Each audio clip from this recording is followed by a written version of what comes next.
நேர்கள் இணைந்து கொண்டிருப்பது ஃபோக்கஸ் தமிழ் வானொலியில் கருத்துக்களம் நிகழ்ச்சி. இன்றைய கருத்துக்களம் நிகழ்ச்சியில் தமிழ்நாடு தேர்தல் 2026 கள நிலவரங்கள் எப்படி இருக்கிறது என்பதற்காக தமிழ்நாட்டிலிருந்து பத்திரிகையாளர்கள் மில்டன் அவர்கள் நம்மோடு கலந்து சிறப்பிக்க இருக்கின்றார். அவருடனான சந்திப்பு அரங்கத்தை மெல்பர்ன் நகரிலிருந்து சேகர் நடராஜாவுடன் இணைந்து மகேந்திரன் சத்யபாலன் இருவரும் தொகுத்து வழங்க இருக்கின்றோம். அந்த வகையில் இன்றைய நிகழ்ச்சியில் நம்மோடு இணைந்திருக்கக்கூடிய மில்டன் அவர்களுடனான சந்திப்பு அரங்கத்துக்குள் உங்களை அழைத்துச் செல்கிறோம். வணக்கம் மில்டன், நிகழ்ச்சியோடு இணைந்து கொண்டதற்கு வணக்கம். வணக்கம் மில்டன். வணக்கம். என்னோடு இணைந்திருப்பவர் மெல்பர்ன் நகரிலிருந்து சேகர் நடராஜா. உங்களோடு இணைந்து இன்றைய தமிழ்நாட்டு தேர்தல் கள நிலவரங்களை, இந்த இறுதி 10 நாட்களுக்குள்ளான தேர்தல் கள நிலவரங்களை ஆராய இருக்கிறோம். அதற்கு முன்னர் மில்டன், உங்களை பற்றிய ஒரு சிறிய அறிமுகத்தை நேயர்களுக்கு வழங்க வேண்டும் என்று கேட்டுக்கொள்கிறோம். ஒரு பத்திரிகையாளராகவும் ஒரு யூடியூப் செயற்பாட்டாளராகவும் நாங்கள் உங்களை அறிந்திருக்கிறோம். அதற்கு மேலதிகமாக ஊடகத்துறையில் உங்களுக்கு இருக்கக்கூடிய அனுபவம், இந்த தேர்தல் கள நிலவரங்கள் தொடர்பான பின்னணிகளை எப்படி பெற்று கொண்டிருக்கிறீர்கள் என்பதற்காக நேயர்களுக்கு அதை பற்றிய தகவல்களை வழங்குமாறு கேட்டுக்கொள்கிறேன். டிபிக்கல் தமிழ் பாய். அதனால வழக்கமா தமிழ்நாட்டுல என்ன நடக்கும், 12th முடிச்ச உடனே ஒரு இன்ஜினியரிங் காலேஜ்ல சேர்த்து விடுறது, அது மாதிரி நானும் ஒரு பொறியியல் படிப்பதற்காக இல்லைன்னா அதுக்கு முன்னாடி டாக்டர் படிக்கிறதுக்காக ஜாயின் பண்ணேன். அது ஒரு 1 இயர்ல டிஸ்கன்டினியூ பண்ணிட்டேன்.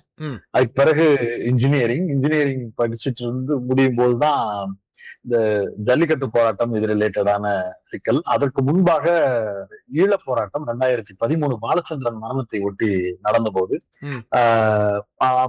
ஸ்கூல் முடிச்சு காலேஜ் வந்த டைம், அந்த டைம்ல நடந்த போராட்டத்துல மதுரையில பங்கெடுத்து அதனை ஒட்டி ஈழ ஆதரவாளர்களாக சேர்ந்து இளைஞர்களோடு சேர்ந்து ஒரு சின்ன குழுக்கள் அதை ஏற்பாடு பண்ணி அதுல நம்ம இணைந்து வேலை பார்த்தோம்.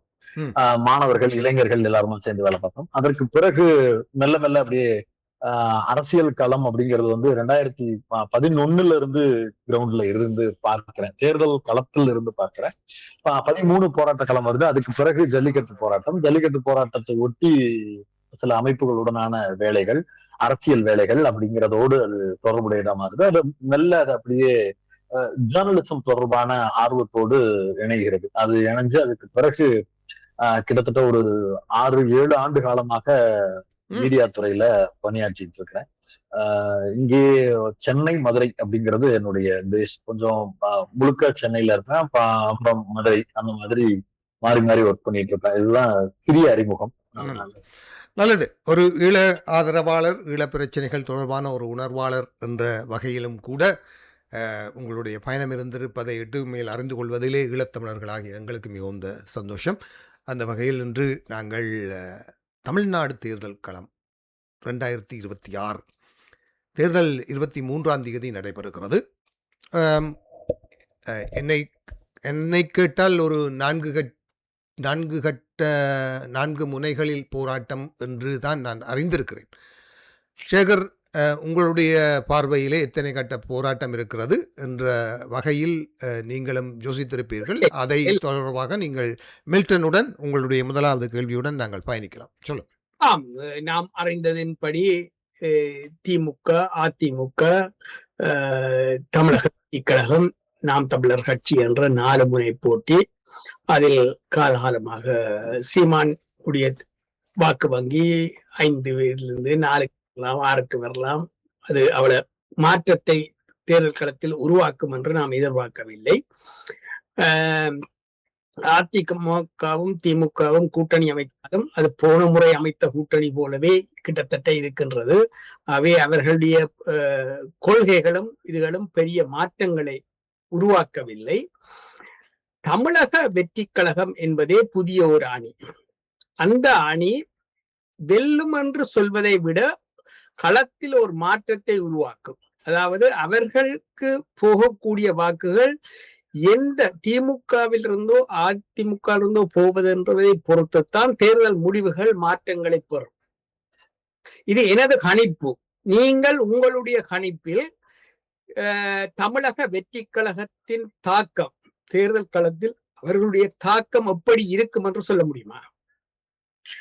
அந்த கேள்விக்கு வர்றதுக்கு முன்னாடி இந்த 4 முனை போட்டி அப்படிங்கறதுல இருந்து ஒரு சின்ன மாறுதல் 5 முனை போட்டியாக தமிழ்நாட்டு அரசியல் களம் இருக்கு. ராமதாஸ் சசிகலா அவர்களுடைய கூட்டணி வந்து ஒரு முக்கியமான கூட்டணி தான்.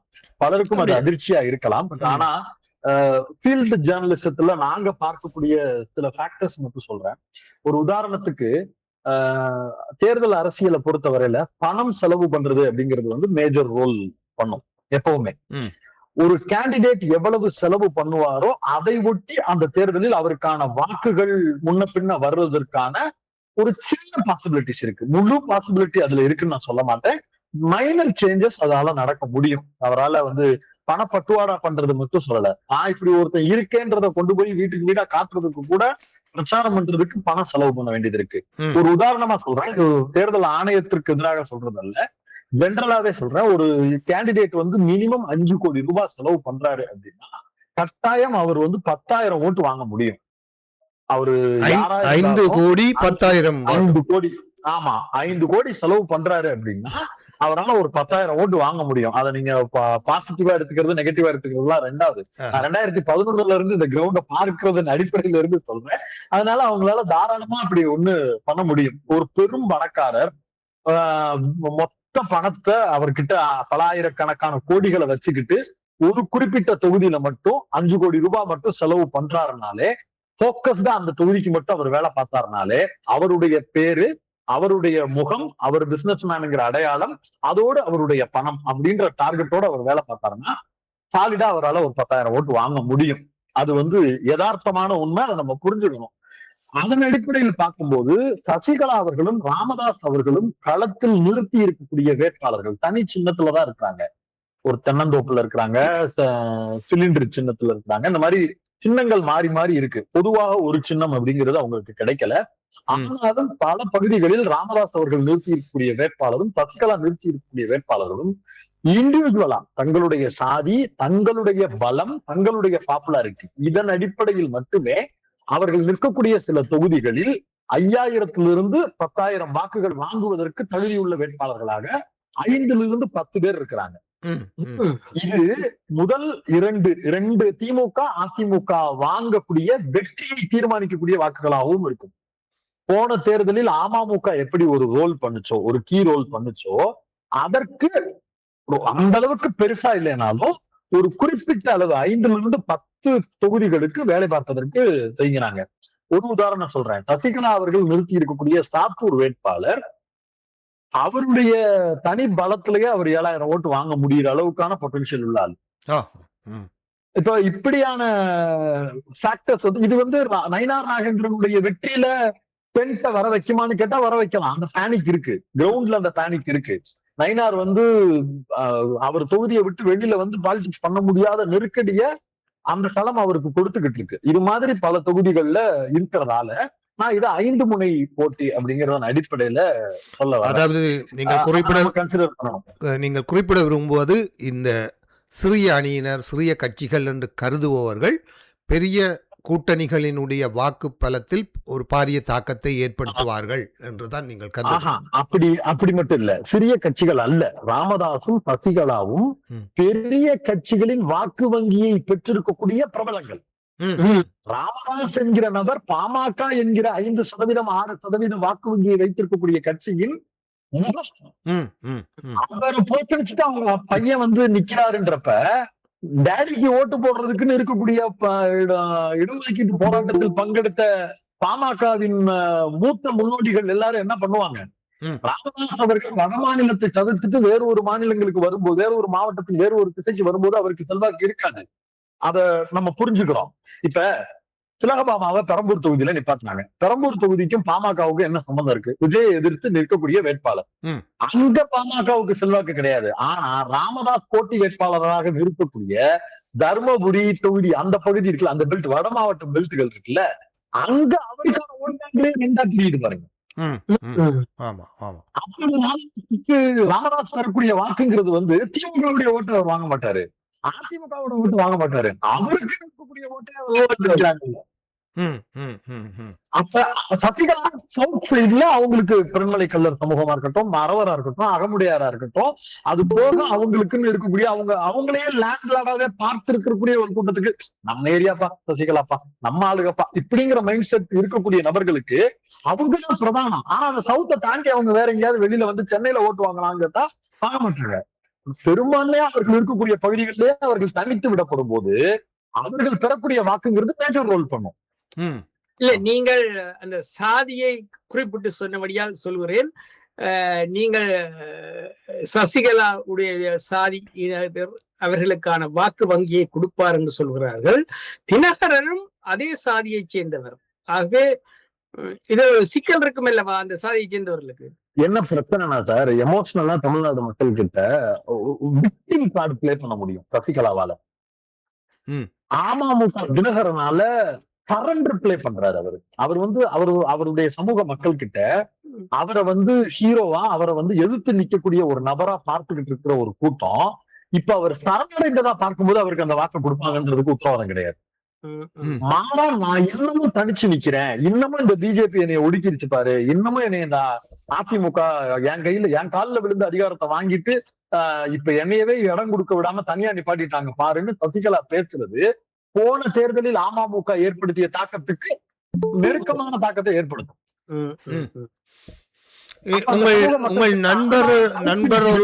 உங்கள் நண்பர் ஒருவரும் இணைய முயற்சிக்கின்றாரா என்பதை அறிந்து கொள்ள விரும்புகிறேன் மில்டன். என்ன பெயர்ல வர்றாங்க? ஜெசி மில்டன் என்று சொல்லப்படுது. ஆமா ஆமா, என்னுடைய இணையர் தான் அவங்க. சரி, அவரை முடித்துக் கொள்கிறேன். இல்ல அவங்க வீடியோல வரமாட்டாங்க, அவங்க வேண்டாம் என்று சொல்லுகிறீர்கள். சரி, அவங்களுக்கு நான் அந்த லிங்கை மட்டும் ஷேர் பண்ணியிருந்தேன். சரி சரி சரி, ஆகவே நான் அவரை தற்சமயம் நீக்கிக் கொள்கிறேன். நன்றி நன்றி, அதை உறுதிப்படுத்தியதற்கு நன்றி. நல்லது. இல்லை, அதை விட இன்னொரு விடயம் ஏனென்று சொன்னால் இன்று ஒவ்வொரு தொகுதிகளிலும் எத்தனை ஆயிரம் வாக்குகள் பெற்றால் வெல்லக்கூடிய சாத்தியக்கூறு உண்டு. உதாரணமாக சில இடங்களில் 2 லட்சம் வாக்கு என்றால் ஒரு ஆள் கிட்டத்தட்ட 80,000 1 லட்சம் வாக்கு எடுக்க வேண்டும் இல்லையா? ஆமா, இல்ல அது வந்து முகங்கள் மாறும்போது இப்போ ஒரு ஏரியால வந்து 5 முக போட்டி அப்படின்றது வந்துச்சுன்னா அந்த 2 லட்சத்தை நீங்க 5ஆ பிரிக்கணும். அதுல போலிங் ஆகிற நம்பர்ஸை நீங்க அதுல இருந்து பிரிக்கணும். இப்ப 1 லட்சம் ஓட்டு, அதுல 80% தான் போலிங் அப்படின்னா 80,000 ஓட்டு. அந்த 80,000 இன்டு 4 நீங்க போடணும். அப்ப 20,000 இருந்தாலே போதுமானதா வரும். அந்த 25,000 ஒருத்தர் வாங்கிட்டாருன்னா ஒருத்தர் 15,000 வந்துடுவாரு, 25,000 வாங்கினவர் வெற்றி இல்ல. ஒரு சில இடங்கள்ல 2 முகம் மட்டும்தான் இருக்கும். இப்ப உதாரணத்துக்கு காரைக்குடி தொகுதி எடுத்துக்கோங்க. காரைக்குடியில மாங்குடி என்கிற வேட்பாளர் அந்த பகுதியில ரொம்ப ஸ்ட்ராங்கான நபர், காங்கிரஸ் வேட்பாளர், நல்ல மனிதர், அவர் மேல எந்த ஒரு குற்றச்சாட்டுமே கிடையாது, தங்கமான மனுஷன் அப்படிங்கிற முகம் உண்டு. 2ஆம் நாள் போடப்பட்டிருக்கக்கூடிய கேண்டிடேட் இவங்க வந்து தாவேக்கால இருந்து இவர் நிக்கிறாரு, நம்ம டாக்டர் பிரபுன்னு ஒரு பையன் நிக்கிறாரு. அவரு அமமுக பின்புலம் இருக்கக்கூடியவர், சாதிய ஓட்டு இருக்கு, அவங்க தாத்தா சுதந்திர போராட்ட காலத்துல இருந்து போராடிய நபர்னு அவருக்கு ஒரு வேல்யூ இருக்கு. நாம் தமிழர் வந்து அங்க போட்டிடுறாங்க, நேரடியா சீமான் போட்டிடுறாரு. நாம் தமிழர்ல யாரோ போட்டிட்டா வேற, சீமானே போட்டிடுறாரு, அதுவும் அவரோட சொந்த ஊர்ல போட்டிடுறாரு அப்படின்னும் போது அதிமுக கேண்டிடேட் இருக்காங்க. இப்ப இந்த 4ஆ பிரியுது பாருங்க. இந்த தொகுதி உண்மையிலே எனக்கு ரொம்ப இன்ட்ரெஸ்டிங்கான தொகுதியா நான் இந்த தேர்தல்ல பார்க்கிறது காரைக்குடி தொகுதி. அதோடைய ஃபேக்டர் எப்படி இருக்குன்றது எனக்கு ஒரு ஆர்வம் இருக்கு. ஒருத்தர் எல்லாத்தையும் வாங்கிடுவாருன்னு இல்ல, பட் 4மே பரிச்சயமான முகமா இருக்கும்போது அங்க ஓட்டு எப்படி பிரியுதுங்கிறது வந்து ரொம்ப முக்கியமா வருது. வேறு சில தொகுதிகள், இப்ப பெரம்பூர் விஜய் நிற்கிற தொகுதி வந்து முழுக்க அது 2 சென்டரான எலெக்ஷன் தான். திமுகவா விஜயா அப்படிதான் போகுது. அங்க நிப்பாட்டி இருக்கிற அதிமுக கூட்டணியில் இருக்கக்கூடிய பாமக வேட்பாளருக்கு வீடே அங்க கிடையாது, அவருக்கான தனிப்பட்ட செல்வாக்குன்னு அங்க கிடையாது. அப்ப ஒரு டம்மி கேண்டிடேட் போலத்தான் திலகபாமா அவர்களை அங்க நிறுத்துறாங்க. அப்ப அங்க இருக்கக்கூடிய பெரிய முகமா யார் இருப்பா? திமுகவுடைய ஆர்டி சேகர். அவர் வந்து யூஸ்வலா அந்த பகுதியில் அவருடைய பட்டப்பேர் வந்து ஆர்டிஎக். அவர் வந்து கிரவுண்ட்ல வந்து வாப்போன்னு பேசி உரிமையா அந்த பகுதி மக்கள் எல்லாம் அவர்கிட்ட சண்டை போடுற மாதிரி இவரும் உரிமையா பேசக்கூடிய ஒரு நபர். ம். ரொம்ப ஸ்பீடா இருப்பாரு. அவங்க பகுதியில ஒரு பிரச்சனைனா தரன்னு வருவாரு. அவர் ஏறாத இடம் கிடையாது அந்த அந்த பகுதிகளில். ஒடுக்கப்பட்ட மக்கள் பகுதியா இருக்கட்டும், எலைக்கான அபார்ட்மெண்டா இருக்கட்டும், எல்லா பகுதியிலையும் போய் வரக்கூடிய ஒரு நபர். அப்ப அவருக்குன்னு ஒரு பேஸ் இருக்கு. விஜய் மக்கள் இயக்கம் மாதிரியான ஒரு ரசிகர் மன்றத்துக்கு 20%, அதாவது கிட்டத்தட்ட ஒரு 25,000 இருந்து 30,000 பசங்க மட்டுமே விஜய் ரசிகர்கள் அந்த பகுதியில இருக்கிறாங்க, பெரம்பூர் பகுதியில. இப்ப இது 2 மேஜர் ரோல் பண்ணுது. அதுக்கு அடுத்து ஆல்ட்ரா இருக்கக்கூடிய கேண்டிடேட்ஸ் யாருமே அங்க கிடையாது. நாம் தமிழர் வேட்பாளரும் பரிச்சயமான முகம் கிடையாது. சீமானை தவிர வேற யாருமே அங்க பரிச்சயம் கிடையாது. அதனால அது ஆப்வியஸா அங்க இல்ல. வேறு ஃபேக்டர்ஸும் அங்க பெரிய ஸ்ட்ராங்கான கேண்டிடேட்ஸ் இல்ல. அப்ப ஆட்டோமேட்டிக்கா அது 2 முகமா மாறும். இப்ப நீங்க அந்த 1,00,000 ஓட்ட 2ஆ பிரிக்க முடியல நிலைமை வரும். வாங்குவாங்க, கம்மியா இருப்பாங்க. பட் அந்த ஒண்ண வந்து யார் 40 வாங்கலான்றதுல அங்க வந்து நிக்கும். வேற அது காரைக்குடியில வந்து யார் 25,000 வாங்கலான்றது மாதிரி வந்து நிக்கும். சுவாரஸ்யமான விஷயம் தான். ஆனா ஒரு விடயத்தை நீங்க விளங்க வேண்டும். இருமுனை போட்டியா இருக்கும்போது பெரிய கட்சிகளுக்குத்தான் சாதகம் கூட. திமுக, அதிமுகவுக்கு 4-5 முனை போட்டிகளாய் வரும்போதுதான் இந்த சிறிய கட்சிகள் குழுக்களுக்கு சாதகம் கூட. ஆகவே விஜய் போட்டியிடும் தொகுதி அவருக்கு சாதகம் குறைவாகத்தான் இருக்கும் இல்லையா? உண்மை. அது ஆப்போசிட்ல இருக்கக்கூடிய வேட்பாளர்களையும் பொறுத்து அதை நம்ம பார்க்க இருக்கு. 4-5 முகமா போச்சுன்னா ஆளுங்கட்சிக்கு ஃபேவர் ஆயிரும் எலெக்ஷன். ஏன்னா ஆளுங்கட்சியாக இருக்கக்கூடிய திமுகவின் வாக்குகளை பிரிப்பதற்கு 4-5 பேர் நிக்கிறாங்க. அதுதான் பொருள். இப்ப நம்ம 4 பேர் இருக்கிறோம். எனக்கு ஆதரவான வாக்குகளை நீங்க 3 பேரும் பிரிக்க போறீங்கன்னா தான் நான் பயப்படணும். எனக்கு எதிரான வாக்கை நீங்க 3 பேரும் பிரிச்சுக்கிறதுக்கு நிக்கிறீங்க. ஒரே ஆள். இப்போ நீங்க 3 பேர் ஒருத்தர் ஓட்டு ஜெயிச்சிருவாரு. ஆனா என்னைய கிடைக்கிறேன்ற பேர்ல நீங்க 4 பேரும் தனித்தனியா நிக்கிறீங்கன்னா உங்களுக்கு தனித்தனியா ஓட்டு போடுவாங்க. நான் சேஃப். எனக்கு என்னோட 40% ஓட்டு நான் சேஃப். நீங்க வந்து இந்த ஹாஸ்டல்ல ஒரு கதை சொல்லுவாங்கல்ல, உப்புமா போடுறதுக்கு கை தூக்குங்க. யாரு உப்புமா நிறைய போட்டுட்டே இருக்கிறாங்க ஹாஸ்டல்ல அப்படின்னு, உப்புமா வேணான்றவங்க எல்லாம் கை தூக்குங்க அப்படின்னு ஆல்டர்னேட்டுக்கு தோசை, இட்லி, பூரி, பொங்கல்னு வெரைட்டி வச்ச உடனே ஆளாளுக்கு தோசை வேணான்றத மறந்து பொங்கல் வேணும், பூரி வேணும்னு பிரிஞ்சு நிக்கும் போது கடைசியா பொங்கலே ஜெயிச்சுட்டு போயிடும். இது உப்புமாவே ஜெயிச்சுட்டு போயிடும். எல்லாரும் சேர்ந்த மாதிரி பொங்கல் அப்படின்னு முடிவெடுத்து பொங்கலுக்கு போட்டுருந்தா பொங்கல் ஜெயிச்சிருக்கும். ஆளாளுக்கு பொங்கலுக்கு 10 ஓட்டு, பூரிக்கு 10 ஓட்டுன்னும் போது உப்புமா தான் நம்மளுக்கு கிடைக்கும்ன்ற மாதிரி. அது வந்து கதையா சொல்றேன். பட் இங்க இப்ப ஃபேக்ட் எப்படி இருக்கும்னா, நீ வேணா எல்லாரும் பிரியும் போது அரசியல் களமும் அதே மாதிரி யாரு ஓட்டா சேவ் பண்றாங்களோ அவங்களுக்கு ஜெயிச்சிருவாங்க. இல்ல அது ஒவ்வொரு பொறுத்து இருக்கின்றது. இப்ப நீங்க சொல்லுவது போல சீமானுடன் 4 முனை போட்டி என்று வையுங்கள். என்றால் ராமதாஸ் குழு அங்கு போட்டியாக இல்லை. ஆகவே 4 முனை போட்டி என்றும் போது சில வேளை திமுகவுக்கு சாதகம் கூட சீமானுக்கும் சாதகம் பெறக்கூடிய சாத்தியக்கூறு உண்டு. ஆனால் விஜயை பொறுத்தளவில் இருமுனை போட்டியா இருக்கும் போது பெரிய கட்சியுடன் மோதி ஒரு 30-40% வாக்கு எடுப்பது கடினமான விடயமாக இருக்கும். சாத்தியமே இல்லாத ஒன்றாக இருக்கும். ஆமா. சில பேசிக்கா ஒரு கால்குலேஷன் சார். இப்போ ஒரு ஓட்டு மக்கள் போடணும் அப்படின்னா ஒரு தொகுதிக்கு குறைந்தது 30% வாங்குபவர் தான் வெற்றி பெற முடியும். ஏற்கனவே இங்க இருக்கக்கூடிய திமுக, அதிமுக மாதிரியான கட்சிகள் ஒரு தொகுதியில 60% வச்சிருக்கிறாங்க சார். இவங்க 30 வச்சிருக்கிறாங்க, அவங்க 30 வச்சிருக்கிறாங்க. இவங்க 25 வாங்கும் போது இவங்க 40, இவங்க ஒரு 5%, 35 வச்சிருக்கிறாங்க. இவங்களுக்குள்ள மாறி இருக்கக்கூடிய ஓட் பேங்க் தான் இருக்கு. இதுல புதுசா நீங்க வரக்கூடியவர்கள், மாற்றத்தை விரும்பக்கூடியவர்கள் ஒரு 10% இருப்பாங்க. இதுல இருந்து ஒண்ணு நீங்க பிரிக்கணும்னு நினைச்சா கூட அந்தந்த பார்ட்டிகள்கிட்ட இருந்து நீங்க பிரிக்கிறது வந்து மிக சொற்பமான வாக்குகள் தான் இருக்கும்.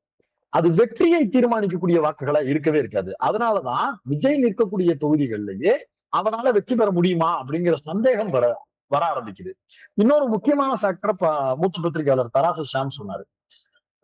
திருச்சி கிழக்கா இருக்கட்டும், பெரம்பூர் மாதிரியான பெரிய தொகுதிகளா இருக்கட்டும், வணிகம் சம்பந்தப்பட்ட தொழில் இது எல்லாமே நடத்தக்கூடிய பெரும்பான்மை நபர்கள் இருக்கக்கூடிய பகுதி. ம், ம், அந்த பகுதியில் இருக்கக்கூடியவர்களுடைய வாக்கு என்பது நாளைக்கு நம்மளுக்கு ஒரு பிரச்சனைன்னா எவன் வருவான்? ஆஹா, ஆமா. லோக்கல்ல இருக்கக்கூடிய பொலிட்டிஷியனை பகச்சுக்க கூடாது. அவங்களுடைய ஃபேக்டர் எப்பவுமே அப்படித்தான் இருக்கும். ஜெயிக்கிற கட்சிக்கு ஓட்டு போட்டுருவோம் அப்படிங்கிறது தான் அவங்களுக்கான ஃபேக்டரா இருக்கும்.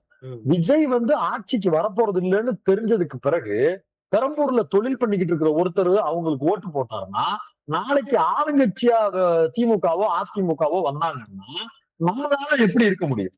நம்ம எப்படி அந்த வேலையை பார்க்க முடியும்? நம்மளால அவங்களை அனுசரிச்சு போக முடியுமா? நாளைக்கு ஒரு நல்லது கெட்டதுன்னா அவங்களை கூப்பிட முடியுமா? ஏன்டா இவ்வளவு நாள் நான் உனக்காக இருந்திருக்கேன், நீ என்னைய விட்டுட்டு நீ விஜய்க்கு போட்டிருக்கியடா அப்படின்னு அவங்க நம்மளை பார்த்து கேட்டாங்கன்னா நம்ம தொழில் பண்றது எவ்வளவு சங்கடமா இருக்கும். அவங்க முகத்தை பார்க்க முடியுமா? நாளைக்கு நல்லது கெட்டதுன்னா அவர் தான் திறப்பு விழால இருந்து நாளைக்கு ஒரு பிரச்சனைனாலும் கூப்பிடுறோம். ஒண்ணு இல்ல, பாதாள சாக்கடை தோண்டி போட்டாங்க, கடைக்கு முன்னாடி பேரிகார்டு வச்சுட்டாங்கன்னா அன்னையில இருந்து 10 நாளைக்கு கடையில வியாபாரம் இருக்காது. யார்கிட்ட சொல்ல முடியும்? லோக்கல்ல இருக்க திமுக கவுன்சிலருக்கு போன் அடிச்சு, அண்ணே நம்ம கடமை நாடினே இருக்கு, எடுத்துருங்கண்ணே அப்படின்னு சொன்னா எடுத்துருவாரு. 10 நாள் வியாபாரத்தை சேவ் பண்ணி கொடுப்பாரு. விஜய் ஜெயிக்கிறாரு, யாருக்கு போன் பண்ணுவோம்? புஷியானதுக்கு பண்ணணுமா? ஆதவர்ஜுனாவுக்கு பண்ணணுமா? இல்ல பனையூர் கேட்ல போய் நிக்கணுமா? இதெல்லாம் தொழில் சார்ந்து இருக்கக்கூடிய நபர்கள் திருச்சி ஓட்டு போடுவாங்க. மில்டன், நீங்கள் சொல்லுவது இப்போ ஒவ்வொரு தொகுதிகளிலும் தனிப்பட்ட ரீதியிலே இருக்கக்கூடிய பிரச்சனைகள் என்ற ரீதியில். ஆனால் விஜயனுடைய வருகை என்பது தமிழ்நாட்டு தேர்தலிலே 2026 தேர்தலில் ஒரு முக்கியமான பங்கை வகிக்கிறது என்று பார்த்தால், அதிலே அடிப்படையில் அவருடைய ஃபேன்ஸ் விசிறிகள் என்றதுக்கு அப்பால் ஒரு இளைய தலைமுறையினருடைய சிந்தனைகளை அவர் கொண்டு வருவார் என்ற நம்பிக்கையில் எல்லோரும் அண்ணா விஜய் அண்ணா என்று சொல்லி வாக்கு போடுவதற்கு தயாராக இருக்கிறார்கள் என்ற ஒரு செய்தி தான் எங்களுக்கு கிடைக்கிறது. அதாவது ஒரு மாற்றத்தை விரும்புகிற புதிய தலைமுறை வாக்காளர்கள். இது தமிழ்நாட்டில் இந்த புதிய தலைமுறை வாக்காளர்களுடைய தெரிவு விஜயாக இருக்கும் என்று நீங்கள் நம்புகிறீர்களா? அல்லது பாரம்பரியமான திமுக அதிமுக பாரதிய ஜனதா கட்சி போன்ற கட்சிகள் பக்கம் செல்லும் என்று கருதலாம்? எப்படி நாங்கள் அதை எடுத்துக்கொள்வோம் சார்? இப்ப என்னன்னா, புதிய தலைமுறைகளுடைய வாக்கு கட்டாயம் விஜய்க்கு இருக்குமான்னு கேட்டா இருக்கு, மறுக்கவே இல்லை, இருக்கும். வெறும் விஜய் ரசிகர்களால் மட்டுமே அது இருக்குமா அப்படின்னு கேட்டா ஆமா, அப்படிதான் இருக்கும். விஜய் அல்லாத நடிகர்களுடைய வாக்கு விஜய்க்கு விழுவது அப்படிங்கிறது நான் பார்த்த வரையில வாய்ப்பே இல்லை. ஏன் அப்படின்னா, இண்டிவிஜுவலா விஜய் என்கிற தனி நபர் மீதான வெறுப்பு அவர்களுக்கு அதிகமாக இருக்கிறது. எப்பவுமே ஒரு நடிகருக்கு நடிகருடைய வெறுப்பை அவர்கள் சம்பாதிக்க மாட்டார்கள். உதாரணத்துக்கு ரஜினி எடுத்துக்கோங்க, கமல் ரசிகர்களுடைய வெறுப்பை அவர் சம்பாதிக்க மாட்டார். தொழில் போட்டி இருக்கும், ஆனா வெறுப்பை சம்பாதிப்பதுங்கிறது வேற இருக்கும். இங்க விஜயுடைய ஃபேக்டருக்கு அது இருக்கு. அவருடைய தொடர்ச்சியான செயல்பாடுகள், நத்திங் பர்சனல், அவருடைய தொடர்ச்சியான செயல்பாடுகளால் அஜித் ரசிகர்களால் விஜய் ரசிகர்களோடு ஒட்ட முடியாது, ரஜினி ரசிகர்களால் விஜய் ரசிகர்களோடு ஒட்ட முடியாது, நேற்று வந்த சிவகார்த்திகேயன் ரசிகர்களால் கூட விஜய் ரசிகர்களோடு ஒட்ட முடியாது, விஜயோடு ஒட்ட முடியாது. இது சமூக ஊடகங்களில் அவர்கள் நடத்தி கொண்டிருக்கக்கூடிய கும்பல் வன்முறை தாக்குதல்களால் பாதிக்கப்படுவதால் அவர்கள் அதை செய்யறாங்க. ஈவன் சொல்றேன், சூர்யா ரசிகர்களால் ஏற்றுக்கொள்ள முடியாது. நீங்க சொன்னா நம்ப மாட்டீங்க, சூர்யா ரசிகர்களில் இருக்கக்கூடிய பெரும்பான்மையான நபர்கள் திராவிட இயக்கத்திற்கான சிந்தனை ஓட்டம் இருக்கக்கூடிய நபர்கள். ஏன்னா அவர் சமூக நீதி, இடஒதுக்கீடு, கல்வி, மருத்துவம், விவசாயம், இது ரிலேட்டட் எல்லாம் தொடர்ச்சியா பேசக்கூடிய ஒரு நபர். அவங்களுடைய படங்களை தொடர்ச்சியா விஜய் தரப்பினர் டேமேஜ் பண்றது விஜய் ரசிகர் மன்றத்தாலே சூர்யாவுடைய ரசிகர் மன்றத்தாலேயே ஏற்றுக்கொள்ள முடியாத ஒன்றாக இருக்கிறது. அவங்க அவர்களுடைய, ஏன்னா கடைசியா அவருடைய திரைப்படம் வரைக்கும் அவருக்கு ஏற்படுத்திய வலிகளும் காயங்களும் அதிகம். அது அவங்களுடைய ரசிகர் மன்றங்களை நீங்க ரசிகர்கள்னு கேட்டதுனால நான் இதை சொல்றேன். ரசிகர்களா இருக்கிறவங்க அந்த வேலையை செய்ய மாட்டாங்க. அவங்களுக்கு ஏன்னா விஜய் ஃபேக்டர் அவங்க சினிமா நடிகரா பார்க்கிறத தாண்டி பர்சனலா அவர்களால் காயப்பட்டவர்களாக பார்க்கிறார்கள். இது எப்படி திமுக அதிமுக அப்படிங்கிற எலக்ட்ரல் பாலிடிக்ஸ் ஃபைட் இருக்குமோ, அதே போல சினிமா துறையில் இருக்கக்கூடிய அரசியல் போட்டியாக அந்த ரசிகர்கள் மத்தியில் இது ஒரு கருத்தாக நிலவுகிறது. ஐ ஹேவ் நான் ஒரு சூர்யா ரசிகர் மன்றத்திடமும் அஜித் ரசிகர் மன்றத்திடமும் ஒரு நேர்காணல் எடுத்தேன். அந்த நேர்காணல் பல காரணங்களால் வெளியில போட முடியல. அவங்க தரப்பே எனக்கு அதை போட வேணாம் அப்படின்னு சொல்லி இருக்கிறாங்க. அதனால நம்மளால போட முடியல. ஆனா அப்படியே சரத்தை ரொம்ப ஷார்ப்பா ஒண்ணு மட்டும் சொல்ல முடியுது. அவர்கள் விஜயை ஏற்றுக்கொள்ள தயாராக இல்லை. ம். ஆஹ் விஜய் என்கிறவரை நடிகராக மட்டுமல்ல, அவருடைய ரசிகர்கள் இன்னொரு மாற்று நடிகர்களுடைய ரசிகர்களாக இருப்பவர்களால் விஜயை ஒருபோதும் ஏற்றுக்கொள்ள முடியாது. சக நண்பனாக கூட அவரை ஏற்றுக்கொள்ள அவர்கள் தயாராக இல்லை. ஏன்னா இந்த மாதிரியான பாதிப்புகள் விஜய் ரசிகர்களால் நடக்கும்போது தங்களுடைய நடிகருக்காக இவர் எதுவுமே பேசல. இதை கட்டுப்படுத்துவதற்கு முயற்சிக்கவில்லை. அதுல ஒரு ரஜினி ரசிகர் எனக்கு சொன்னது இன்னும் நல்லா ஞாபகம் இருக்கு. ஒரு மேடையில யாரோ ஒருத்தன் எங்க தலைவரை டீஸ் பண்ற மாதிரி பேசிட்டாங்க. எங்க தலைவர் வேறு ஒரு விதமா என்ன என்னைய நம்மள்ட்ட போட்டிக்கு வந்துகிட்டே இருப்பாங்க. காக்கா வந்து கழுக விரட்டிக்கிட்டே வரும். கழுகு வந்து எதுவுமே பண்ணாது. கழுகு மேல மேல பறந்து போய்கிட்டே இருக்கும். அது மாதிரி நம்ம வாழ்க்கையில நம்ம எல்லாரும் எதை பத்தியும் கண்டுக்காம உயர உயர போயிட்டோம்னா ஒரு கட்டத்துல காக்கா டயர்டாகி நம்மளை அடிக்கிறது வேஸ்ட்னு போயிடும்னு ஒரு கதை சொல்றாரு. இந்த கதை ஒருபோதும் விஜயை மையப்படுத்தின கதை கிடையாது. ஆனால் விஜய் ரசிகர்கள் தங்களுடைய கலெக்ஷன்ஸ தான் நீ வந்து ஒருபோதும் ரஜினியா மாறிட முடியாதுன்னு ரஜினி தன்னை குறிப்பிட்டதாக சொல்லி விஜய் ரசிகர்கள் பேசி இருந்தா பரவாயில்ல, அவங்களால அதை அக்செப்ட் பண்ணிக்க முடியுது. மாறா விஜய் என்ன பண்றாரு, தன்னுடைய லியோ படத்தினுடைய ஆடியோ லான்ச் மேடையில இந்த காக்கா கழுகு அப்படின்னு ரஜினிய டீஸ் பண்ணிட்டு ஒரு ஃப்ரீஸ் விடுறாரு. நீங்க சொன்னா நம்ப மாட்டீங்க, ரஜினி ரசிகர்களை நான் கிட்டத்தட்ட ஒரு 13 பேர் எடுத்தேன். 13 பேரும் ஒத்து சொன்னாப்புல, வெவ்வேறு மாவட்டங்கள்ல இருக்கக்கூடியவர்கள் ஒத்து சொன்னாப்புல சொன்ன கருத்து, அவர் ஒருபோதும் ரஜினி ரசிகர் ஓட்டு போட மாட்டோம். அதாவது அடிப்படையாக பார்த்த மில்டன், எம்ஜிஆர் என்ற நடிகர் முதல்வராக வந்ததுக்கு பின்னர் ஜெயலலிதா அம்மா இருந்தார்கள். அவர்களுக்கு பின்னர் விஜயகாந்த் அவர்கள், ரஜினிகாந்த் அவர்கள், இப்போது மூன்றாவதாக விஜய் அவர்கள். நிஜத்தில் அரசியலில் குதிப்பதற்காக வந்திருக்கக்கூடிய இந்த மூவர்கள். ரஜினிகாந்த் அரசியல் வந்துவிட்டு ஒதுங்கி போய்விட்டார். விஜயகாந்தும் விஜயும் தான் நேரடியாக அரசியலுக்குள் வந்தார்கள். சரத்குமார் போன்றவர்கள், இப்போது சி சுந்தர் போன்றவர்கள் எல்லாம் வந்திருக்கிறார்கள். அவர்கள் தங்கள் தொகுதியில் ஒரு குறிப்பிட்ட மாற்றத்தை ஏற்படுத்துவார்களே தவிர பெரிதாக விஜய் அவர்களுக்கு போல அல்லது விஜயகாந்த் போல செல்வாக்கு செலுத்தக்கூடியவர்களாக இல்லை என்ற நிலைமையில் நடிகர்களுடைய அரசியல் பிரவேசம் என்பது தொடர்ச்சியாக தமிழகத்தில் ஒரு அரசியல் நம்பிக்கையை தருவது நடிகர்களால் தான் மட்டும் முடியும் என்று நீங்கள் அப்படி தமிழக மக்களுடைய அரசியல் தெளிவு அல்லது புரிதல் இருப்பதை பற்றி உங்களுடைய கருத்து என்ன? சார், அப்படின்னா எல்லாரையும் ஜெயிக்க வச்சிருக்கணும். வந்தவர்களுக்கு அந்த ஆசை இருக்கு, ஆனால் மக்களுக்கு அந்த ஆசை ஒருபோதும் இல்லை. நீங்க விஜயகாந்த் குறிப்பிட்டதற்கு நான் ஒரு உதாரணம் சொல்றேன். விஜயகாந்த் கட்சி ஆரம்பிப்பதற்கு முன்பாக ஒவ்வொரு தொகுதியிலும் தன்னுடைய கட்சிக்கென்று பகுதி பொறுப்பாளர்களை நியமித்தார். கட்சி ஆரம்பிப்பதற்கு முன்பாகவே நலத்திட்ட உதவிகள் என்ற பெயரில் தன்னுடைய இயக்கத்தின் பெயரில் ஒவ்வொரு தொகுதியிலையும் வேலை பார்த்தார். Not centralised. அது ரொம்ப முக்கியம். தேர்தல் என்பது 234ங்கிற நம்பர் தொடர்புடையது. வெறுமனே சென்னை தொடர்புடையது அல்ல, வெறுமனே ரசிகர் மன்றம் தொடர்புடையது அல்ல, ஒவ்வொரு தொகுதி சார்புடையதாக இருக்கும். அந்த தொகுதிகளில் என்ன வேலை பார்த்திருக்கோங்கிறது தான் ரொம்ப முக்கியம். விஜய் ஃபேக்டர்ல விஜய்க்கு ரசிகர்களாக இருக்கக்கூடியவர்கள் விஜயனுடைய படத்தை சார் ஒரு 20 லட்சம் பேர் வந்து படம் பார்க்கறாங்க சார். 20 லட்சம் பேர் ஓட்டு போடலாம் சார். 20 லட்சம் பேர் சீட்டா எப்படி மாறும்? அதுல ரிப்பீட் ஆடியன்ஸ் எத்தனை பேர் இருப்பாங்க? இப்ப எனக்கு வந்து சுறா படம் பிடிச்சிருக்கு, நான் ஒரு 3 தடவை அந்த படத்தை போய் நான் பாக்குறேன்னா நான் அந்த 20 லட்சத்துல 3ஆ தானே வர்றேன், 3 பேரா தானே வர்றேன், ஒருத்தன வரல. இல்ல 20 லட்சம் பேர் படம் பார்த்தாங்கன்னா ரிப்பீட்டட் ஆடியன்ஸை தவிர்த்துருங்க, ஓட்டு இருக்கிறவங்களை தவிர்த்துருங்க, ஓட்டு இல்லாதவங்களை தவிர்த்துருங்க. அதிகபட்சம் 15 லட்சம் பேர் இருப்பாங்களா சார்? 15 லட்சம் பேர் அப்படிங்கிறது ஒரு தொகுதியில வந்தாதான் சார் ஜெயிக்க முடியும். பார்லிமெண்ட்ல சொல்றேன். இப்ப பெரிய அளவுல நம்பர்ஸா வரணும்னா நீங்க ஒரு தொகுதியில 1 லட்சம் வந்தாதான் நீங்க வெற்றிக்கு வர முடியும். இல்லை, அவருடைய கூட்டங்களில் அதிகப்படியான மக்கள் வருகிறார்களே.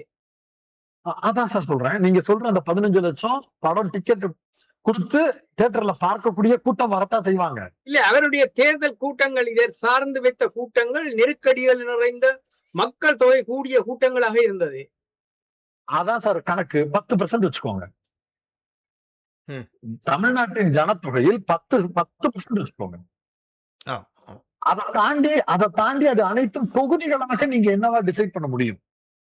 ஒவ்வொரு தொகுதியிலையும் சார் ஒண்ணு இல்ல சார். ஒரு தொகுதியில 30,000 ஓட்டு நீங்க 35,000 ஓட்டு வாங்கணும் சார். ம். ஓவரால் அப்படி அப்படி கண்ணுக்கு எட்டிய சில தொகுதிகளை மட்டும் மைண்ட்ல லிஸ்ட் அவுட் பண்ணுங்க. ஆமா, நீங்க சொல்வது சரி, அது சரி. தொகுதி ரீதியான ஒரு போட்டி. 118 தொகுதிகளில் ஒவ்வொரு தொகுதியிலும் 35,000 வாங்குவதற்கு கேண்டிடேட் முக்கியம் இல்லையா? நிச்சயம். ஒவ்வொரு தனிப்பட்ட கேண்டிடேட்டும் முக்கியம். ஆமா. KN நேருவை எதிர்த்து அரசியல் செய்வதற்கு KN நேருவுக்கு ஈக்குவலா இல்லைனாலும் பரவாயில்ல, KN நேருவோடு சண்டை போடுவதற்கு பொட்டன்ஷியல் இருக்கக்கூடிய ஒரு கேண்டிடேட் இருக்கணும்ல. ம், ம், ம். உண்மைதான். அப்பதானே நீங்க 35,000 ஓட்டாவது வாங்க முடியும். ம், ம், ம். திமுகலையும் அதிமுகலையும் இப்ப வேலுமணி எடுத்துக்கோங்க. வேலுமணி மாதிரி கிரவுண்ட்ல இறங்கி அதிமுக ஓட்டை கவர் பண்றதுக்கு ஒரு பொலிட்டிஷியன் இல்ல அவர் தொகுதியில. அவருக்கு ஆல்டர்னேட்டா போடுற வேட்பாளர் வந்து வே- வேலுமணிக்கு ட்ரேட் கொடுத்துரும்ல. ம். அது நீங்க சொல்றது அது. அவங்களால ஐடென்டிஃபை பண்ண முடிஞ்சிருக்கா? ம். அதான் விஜயனுடைய பலகீனமாக நாங்கள் கூட அதைத்தான் பார்க்கிறோம். அவருடைய வேட்பாளர் தெரிவு என்பது யாரையும் சமூகத்தில் அடையாளம் காண முடியாதவர்களாக தான் இருக்கிறார். ஒரு நேயர் காத்திருக்கிறார் என்று நம்புகிறேன். வணக்கம். இப்ப ஒவ்வொரு தொகுதியிலையும் வணக்கம், கூட வணக்கம். அவரால் 15,000 ஓட்டு 20,000 ஓட்டு வாங்க காத்திருங்க, முடியும். காத்திருங்க. எப்ப வாங்க முடியும்னா ஒவ்வொரு தொகுதியிலையும் அந்த கேண்டிடேட் வண்டியில ஏத்திக்கிட்டு அந்த தொகுதியில அவர் பக்கத்துல நின்னு இவன் பேர் ராஜேஷ், என்னோடு 10 வருஷம் கூட இருந்த மக்கள் மன்றத்தினுடைய நிர்வாகி, மக்கள் இயக்கத்தினுடைய நிர்வாகி, நான் நிக்கிறதா நினைச்சு இந்த ஏரியா மக்கள் எனக்கு ஓட்டு போடுங்க, எனக்கு ஓட்டு போடுறதா நினைச்சு போடுங்க அப்படின்னு 234 இடத்துலயும் போய், இப்ப 234 கிடையாது, ஒரு வேட்பாளர் வந்து எஸ்கேப் ஆயிட்டாரு. 233 தான் வேட்பாளர். எடப்பாடி பழனிசாமி தொகுதியில் போட்டியிட்ட வேட்பாளர் ஆள் எங்க இருக்கிறாருன்னே தெரியாம எஸ்கேப் ஆயிட்டாரு. அதனால 233 தொகுதியில தான் தாவேகா போட்டியிடுறாங்க. அவர் பிரச்சாரத்துக்கு போல இந்த 234 தொகுதியிலும் போய் நின்று அந்த இளைஞர்கள் தோல்ல தட்டி கொடுத்து இவன் என் ஆளு, என் தம்பி, எனக்காக ஓட்டு போடு அப்படின்னு சொன்னாருன்னா விஜய்க்காக ஓட்டு போடுறவங்க ஒரு 10,000 பேர் போடுறாங்க, 20,000 பேர் போடுறாங்கன்னு போடுவாங்க. விஜய் நிற்கக்கூடிய தொகுதியில விஜய்க்காக போடுறவங்க யோசிப்பாங்க சார். விஜய் நிற்காத யாரோ ஒரு வேட்பாளருக்காக அத்தனை பேர் எப்படி ஓட்டு போடுவாங்க? ம். நிச்சயமா, நிச்சயமா. வணக்கம். ஒரு நேயர் காத்திருக்கிறார். அவரை எடுத்துக்கொள்வோம். வணக்கம். வணக்கம், வணக்கம். மூவருக்கும் வணக்கம். ம். என்னுடைய கேள்வி என்னவென்று சொன்னால், மெல்டன் குறிப்பிட்டிருந்தார், விஜயால் ஏற்கனவே எஸ்டாப்ளிஷ் பண்ணப்பட்ட திமுக அதிமுக கூட்டணி வாக்குகளை உடைத்துக் கொண்டு 30-40 வீதம் வாக்குகள் எடுப்பது அவர் போட்டியிட்டாலும் கூட கஷ்டம் என்ற மாதிரியான ஒரு தகவலை தந்திருந்தார். ஆனா என்னுடைய கேள்வி என்னென்று சொன்னால், 2021ஆம் ஆண்டு கமலஹாசன் போட்டியிட்டு இருந்தார் கோயம்புத்தூர்ல நினைக்கிறேன். அவர் இந்த திமுக கூட்டணி இந்த வாக்குகளை உடைத்துக் கொண்டுதானே 33 விதமான வாக்குகள் எடுத்திருந்தார். ஒரு 1800 வாக்குகளால் தான் அவர் தோல்வியடைந்திருந்தார் அந்த தொகுதியில. ஸ்ரீனிவாசன் வென்றிருந்தார். எனவே அந்த நேரத்துல கமல்ஹாசன் ஒரு உச்சத்துல நடிகராக இருக்கே இல்லை. ஆனால் இப்பொழுது விஜய் ஒரு உச்சத்தில் இருக்கிற நடிகரால இந்த திமுக அதிமுக இந்த எஸ்டாப்ளிஷ் பண்ண வாக்குகளை உடைத்து கொண்டு போறது எவ்வளவு கஷ்டமாக இருக்கும் என்று நீங்கள் கருதுகிறீர்கள் உங்களுடைய கருத்தின்படி? என்றால் அந்த தரவின்படி கமல்ஹாசன் அதை செய்து காட்டியிருந்தார். அவர் 33 வருஷம் வாக்கு எடுத்திருந்து 1800 வாக்குகள் தோல்வியடைந்திருந்தார்.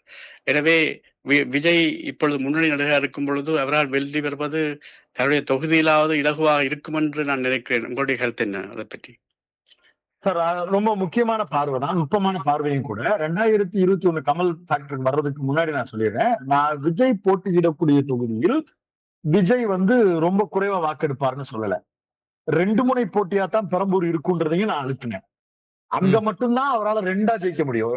திமுக தாவேகாங்கிறது அவர் போட்டியிடக்கூடிய இடத்துல மட்டும்தான் நடக்கும் அப்படிங்கிறத நான் அழுத்தினதுக்கு காரணமே இவங்க மேஜர் ரோல், அவர் மேஜர் ரோல். அதனால நீங்க சொன்ன 30ங்கிறது அச்சீவபிள், அவரால் வாங்க முடியும். ஏன்னா விஜயே நேரடியா அங்க இருக்கிறாருன்றப்ப அது அச்சீவபிள், அதை மறுக்கல. நீங்க கமலஹாசன் ஃபேக்டர் ரொம்ப முக்கியமா நீங்க சொன்னதுல மகேந்திரன் ஒரு ஃபேக்டர் மறந்துடணும். கோயம்புத்தூர் சவுத்துல மகேந்திரன் என்பவர் மிக மிக பரிச்சயமான மருத்துவர். அவருடைய சீட்டை தான் கமலஹாசன் வாங்கினாரு. வானதி சீனிவாசனுக்கு எதிராக அந்த போட்டி நடந்தது. மகேந்திரன் பல மாதங்களாக அந்த களத்தில் வேலை செய்த கோவை தெற்கு பகுதி மக்களுக்கு பரிச்சயமான மருத்துவர். இப்ப அவர் திமுக இருக்காரு. இப்ப அவர் கோயம்புத்தூர் தெற்க எய்ம் பண்ணாரு. பட் ஆனா அந்த தொகுதியை செந்தில் பாலாஜிக்கு கொடுத்திருக்கிறாங்க. ஒரு பெரிய நடிகர் அந்த தொகுதியில் போட்டி போடும்போது 30% வாக்குகள் தாராளமாக விழுகும். மாற்று கருத்தே இல்ல. இன்னும் சொல்ல போய் ஆன்டி இன்கம்பன்சி இருந்துச்சுன்னா அந்த தொகுதியை அவர் வெற்றியும் பெறலாம். அது அதை நான் குறைச்சே மதிப்பிடல. ஆனா அது ஆல் ஓவர் தமிழ்நாட்டுக்கும் பறந்து 30%-ஆவே இருக்குமா? இல்லையா? அந்த ஒரு தொகுதியில 33 வாங்கினாரு. ஓவரால் அவருடைய பெர்சன்டேஜ் 8 கூட வரலையே. சென்னை மாதிரியான பெருநகரங்கள்ல 11% வாங்கியிருக்கிறாரு Kamal Haasan. Can you believe that? பல சென்னையில 2ஆம் இடம் வந்திருக்கிறாரு. இல்ல அது ஏற்றுக்கொள்ளக்கூடிய இருந்தது. பட் என்னுடைய அவதானிப்புல நீங்கள் விஜய் கூட வெல்ல முடியாது, இந்த வாக்களை உடைத்துக் கொண்டு போக முடியாது என்ற விதமாகத்தான் நான் அறிஞ்சேன். அதான் நான் இந்த அவதானிப்போடு ஒப்பிட்டு கேட்டான். மிக கடினம், மிக மிக கடினம் வெற்றி. உங்களுடைய கணிப்பின்படி விஜயினுடைய தமிழக வெற்றி கழகம் இந்த பாராளுமன்ற தேர்தலில் எத்தனை தொகுதிகளை பெற்றுக்கொள்ளும் என்று எதிர்பார்ப்பு, ஒரு ஒரு என்ன சொல்வது, ஒரு கருத்து கணிப்பாக சொன்னால் எவ்வளவு சொல்வீர்? சட்டமன்ற தொகுதியில் இந்த முறை அவர் வெற்றி பெறுவதற்கு வாய்ப்பு குறைவு sir. I am very clear. ஒரு சட்டமன்ற தொகுதி வெற்றி பெறுவதற்கு கூட வாய்ப்பு குறைவுதான். அவருக்கு வெற்றின்னு ஒண்ணு நடந்தா, அது ஒரு மேஜிக்கா நடந்தா அவர் இருக்கக்கூடிய தொகுதியில நடக்கலாம். அது கடைசி 3 நாள் எலெக்ஷன் தான் ரொம்ப முக்கியமான எலெக்ஷன். அது தமிழ்நாட்டு அரசியலை அறிந்தவர்களுக்கு தெரியும். கடைசி 3 நாள் வேறு மாதிரி இருக்கும். அது எல்லாமே இருக்கும், எல்லாமே இருக்கும். அதை எதிர்கொள்றதுங்கிறது அதை எதிர்கொள்றது. அப்புறம் பூத்துன்னு ஒண்ணு இருக்கும். எலெக்ஷன் அன்னைக்கு பூத்துன்னு ஒண்ணு இருக்கும். ஓட்டு என்ற அன்னைக்கு பூத்துன்னு ஒண்ணு இருக்கும். இது எல்லாம் தொடர்புடையதாக தான் மாறும். விஜய் என்கிற நபர் ஃபைட் கொடுப்பாரான்னு கேட்டா, அவர்கள் இருக்கக்கூடிய 2 தொகுதியில் ஃபைட் கொடுப்பார். வெற்றி அவ்வளவு எளிதானது அல்ல. அதாவது அவருடைய மிக பெரிய பலகீனமாக பார்க்கப்படக்கூடியது ஏனைய தொகுதிகளில் இருக்கக்கூடிய அவருடைய வேட்பாளர்களின் அறிமுகம் என்பது சமூகத்துக்கு பெரிதாக ஒவ்வாமையான ஒரு நிலைமையில் தான் இருக்கிறார்கள் என்று சொல்லலாம். ஒரு இந்தியாவிலிருந்து உமாதேவி அம்மா அவர்கள் நிகழ்ச்சியோடு இணைகிறார். வணக்கம். வணக்கம். அதாவது ஒரு கோணத்துல பார்க்கும்போது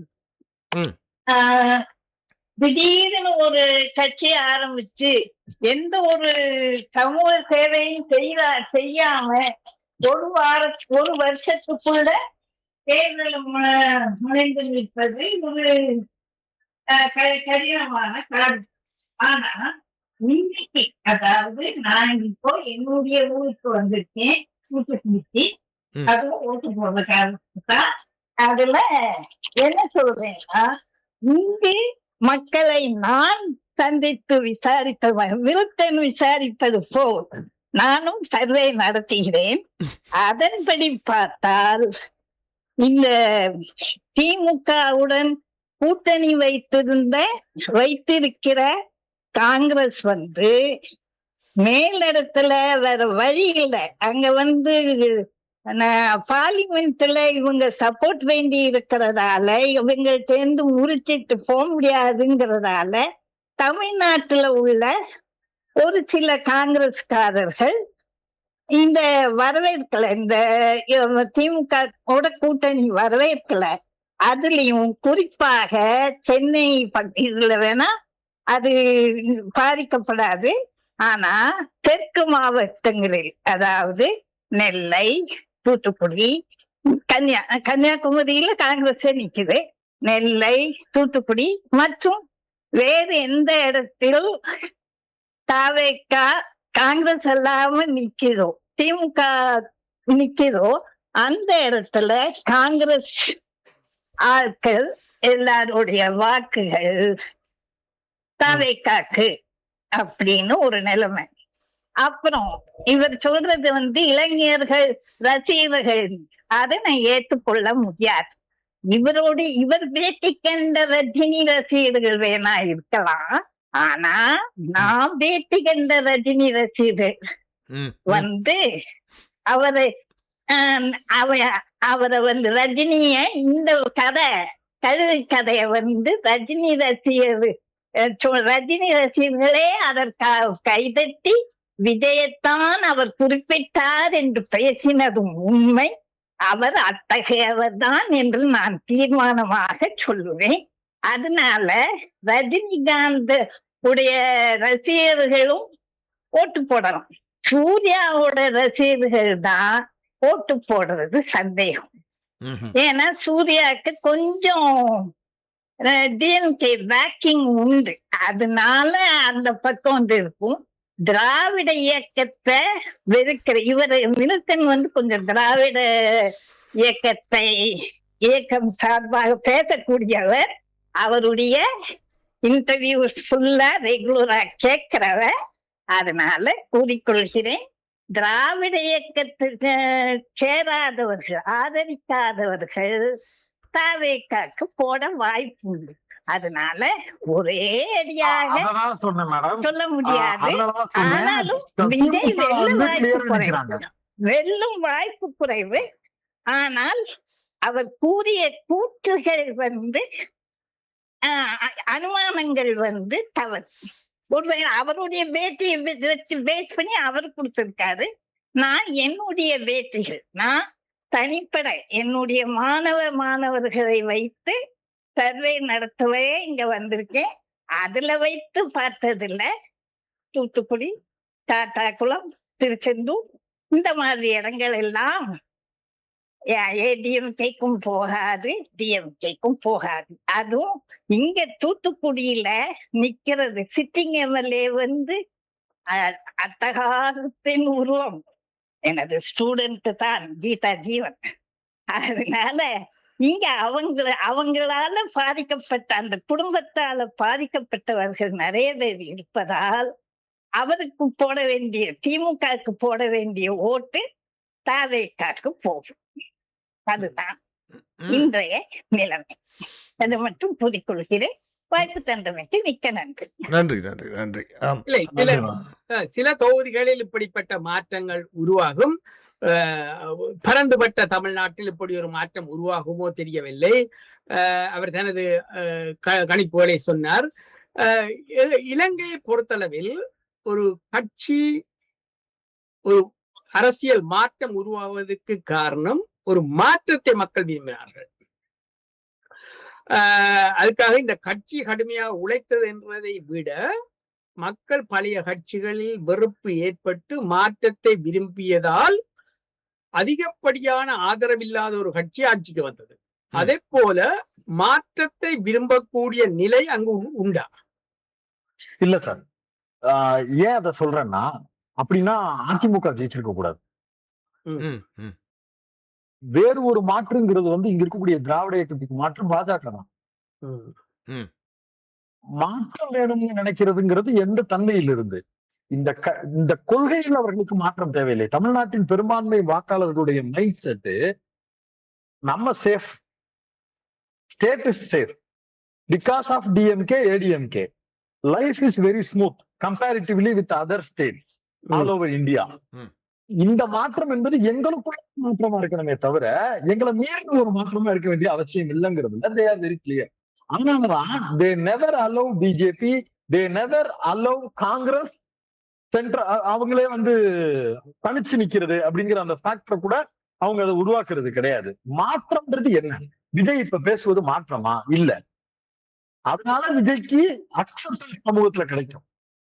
அவர் உண்மையிலேயே மாற்றம் அப்படின்ற பேர்ல வேற ஏதாவது வித்தியாசமா சொல்றாரு அப்படின்னா அக்செப்டன்ஸ் வராது. நாம் தமிழர் 15 வருஷமா மாற்றம் மாற்றம்னு சொல்றாரு, ஒரு மாற்றம் இல்லை.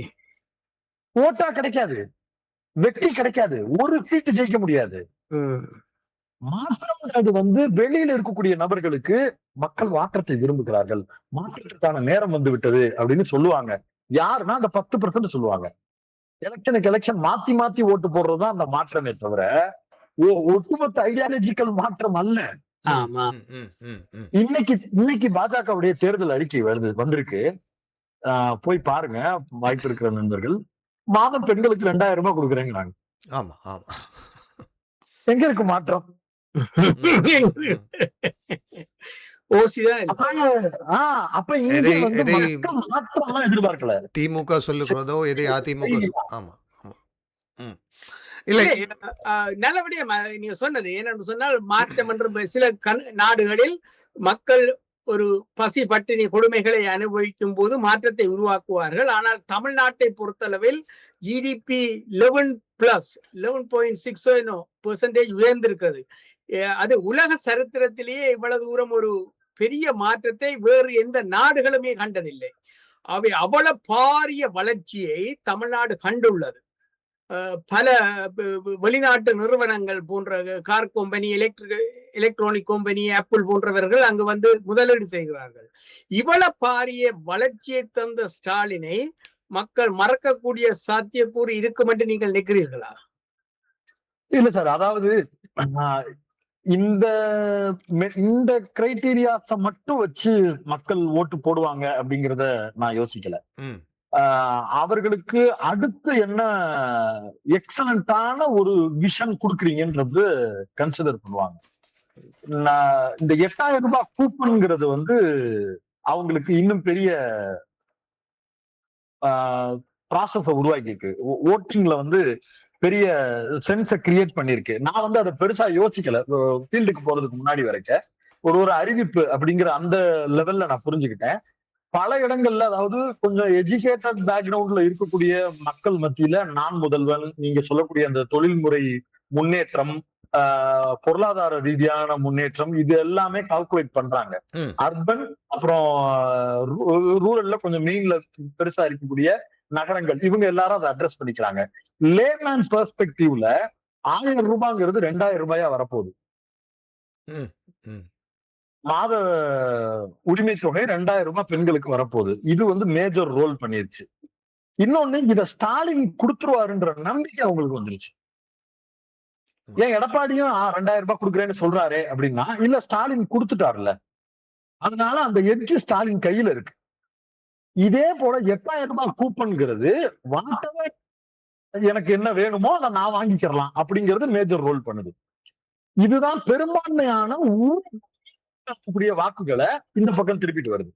சார் சொல்ற இந்த முக்கியமான ஃபேக்டர் மீடியாக்கள்ல பெருசா பேசப்படுது. 11% நம்ம வந்து கிராஸ் ரேஷியோல இருந்து, ஜிடிபில இருந்து நம்ம பெரிய அளவுல வளர்ந்துருக்கிறோம். ஒட்டுமொத்த இந்திய அளவிலேயே தமிழ்நாடு தான் வந்து முன்னேறி இருக்கு. தொழிற்சாலைகள் இங்க வந்திருக்கு, நிறுவனங்கள்லாம் நம்ம வேலை வாய்ப்பை உருவாக்கி இருக்கிறோம். அது எல்லாமே சென்னை, திருச்சி, மதுரையில ஒரு செட் ஆஃப் கிரவுட் இங்கதான் இருக்கும். நீங்க அருப்புக்கோட்டை, விருதுநகர், ஆவாரங்காடு, சிவகங்கை இந்த பகுதியில் இருக்கக்கூடிய மக்களுக்கெல்லாம் அவர்களுடைய அன்றாட வாழ்க்கை பிரச்சனைக்கான தீர்வு என்ன? பேருக்கு தங்கு தடை இல்லாமல் வருகிறது. ஓகே, போடு ஸ்டாலினுக்கு ஓட்டு. பஸ் இன்க்ரீஸ் பண்றேன், போடு ஸ்டாலினுக்கு ஓட்டு. 1000 ரூபாய் இனிமே உனக்கு மாசம் 2000 ரூபாய் வந்துடும், போடு ஸ்டாலினுக்கு வீட்டு. உன் வீட்டுல வந்து அடுப்பு இல்லையா, ஃப்ரிட்ஜ் இல்லையா, மிக்சி இல்லையா, வாஷிங் மிஷின் இல்லையா, எது வேணாலும் நீ வாங்கிக்கலாம். இந்த 2000 ரூபாய் பணத்தை 2 மாசம் சேர்த்து வச்சாங்கன்னா கூட 2 பொருள் சேர்த்து வாங்கிக்கலாம். போடு ஓட்டு. இதுதான் பெரும்பான்மை மக்களுடைய ஓட்டு வங்கி. இந்த ஓட்டு வங்கியை கவர் பண்றதுக்கு தான் தேர்தல் வாக்குறுதிகளை ஷார்ப்பா டிசைன் பண்ணாங்க. அது பெரிய ரோல் பண்ணுது. இந்த விடயத்திலே நான் அடுத்ததாக நேரமை கடந்து கொண்டிருப்பதால் 2-3 விடயங்களுக்குள் செல்ல வேண்டும் என்று நம்புகிறேன். குறிப்பாக இப்போது திமுக ஆட்சி வந்து தொடர்ச்சியாக 2 முறை ஆட்சிக்கு வந்து விட்டார்கள். அடுத்த முறையும் திமுக ஆட்சி 2 முறை நம்புகிறேன், அப்படித்தானே? ஆமாம். அடுத்த முறையும் திமுக ஆட்சி வரக்கூடாது, ஒரு ஆட்சி மாற்றம் வேண்டும். அதற்காக அதிமுக பாரதிய ஜனதா கூட்டணிக்கு வாய்ப்புகள் இருக்கிறது என்று பல பேர் கருதுகிறார்கள். ஒரு ஆட்சி மாற்றம், அதாவது சலிப்பு ஏற்பட்டிருக்கிறது. குறிப்பாக திமுக என்பதை விட ஸ்டாலின் குடும்ப ஆட்சி என்ற ஒன்று இல்லாமல் போக வேண்டும் என்ற ஒரு சூழ்நிலை பல பேர் அப்படி சிந்திக்கிறார்கள். அப்படியான ஒரு போக்கு இந்த தேர்தலிலே தென்படுகிறது என்று நீங்கள் கருதுகிறீர்கள்? இல்ல சார், 2021 ஸ்டாலின் வருவதற்கு முன்பாக வரை திமுக குறித்து இந்த பெரும்பான்மையாக வைக்கப்பட்டிருந்த வாதம் என்பது ஒன்றாக இருக்கிறது. ஸ்டாலினுடைய தலைமைக்கு பிறகு திமுக குறித்தான பார்வை என்பது வெகு மக்கள் மத்தியில் வேறு ஒன்றாக மாறி இருக்கிறது. ஸ்டாலினுக்கு இங்க ஒரு கிளியரான இமேஜ் கிரியேட் ஆகியிருக்கு, which is not happened before. கலைஞருக்கு கூட கிடைக்காத ஒரு பெரிய மைலேஜ் ஸ்டாலினுக்கு கிடைத்திருக்கிறது. அதுக்கு அவரு திறமையான நபர் தான், அதை குறைச்சு மதிப்பிடுவதற்கு ஒன்றுமே கிடையாது. சிறுக சிறுக சேர்த்து கட்சி நபர்கள் உட்பட யார் ஒருவரும் தன்னுடைய கட்சிக்கோ தன்னுடைய ஆட்சிக்கோ களங்கத்தை ஏற்படுத்திடக் கூடாதுங்கிறதுக்காக பாயிண்ட் அவுட் பண்ணி ஒன்னு ஒர்க் பண்ணி இருக்கிறார். கடந்த காலங்களில் திமுக மீதான குற்றச்சாட்டுகள், திமுக என்கிற கட்சி மீதான அலிகேஷன்ஸ் எதெல்லாம் வந்ததோ அது எதுவுமே இந்த 5 ஆண்டுகளில் இல்லாத அளவிற்கு 100% மறுத்துட்டாருன்னு நான் சொல்லல. வெகுவான மக்கள் மத்தியில் அப்படி ஒரு தோற்றம் இருந்ததை மொத்தமா மாத்தி இருக்கிறாரு. எப்பவுமே தேர்தலை பொறுத்து திமுகவுக்கு ஆல்டர்னேட்டா ஒரு தேர்தல் வரும்போது கட்ட பஞ்சாயத்து, அடிதடி, இது எல்லாமே பூதாகரமாக பேசப்படும். நானே அதை ரிப்போர்ட் பண்ணியிருக்கிறேன். அப்படியான செய்திகள் எப்படியெல்லாம் ஊடகங்களில் வரும் அப்படிங்கறத ரிப்போர்ட் பண்ணியிருக்கிறேன்.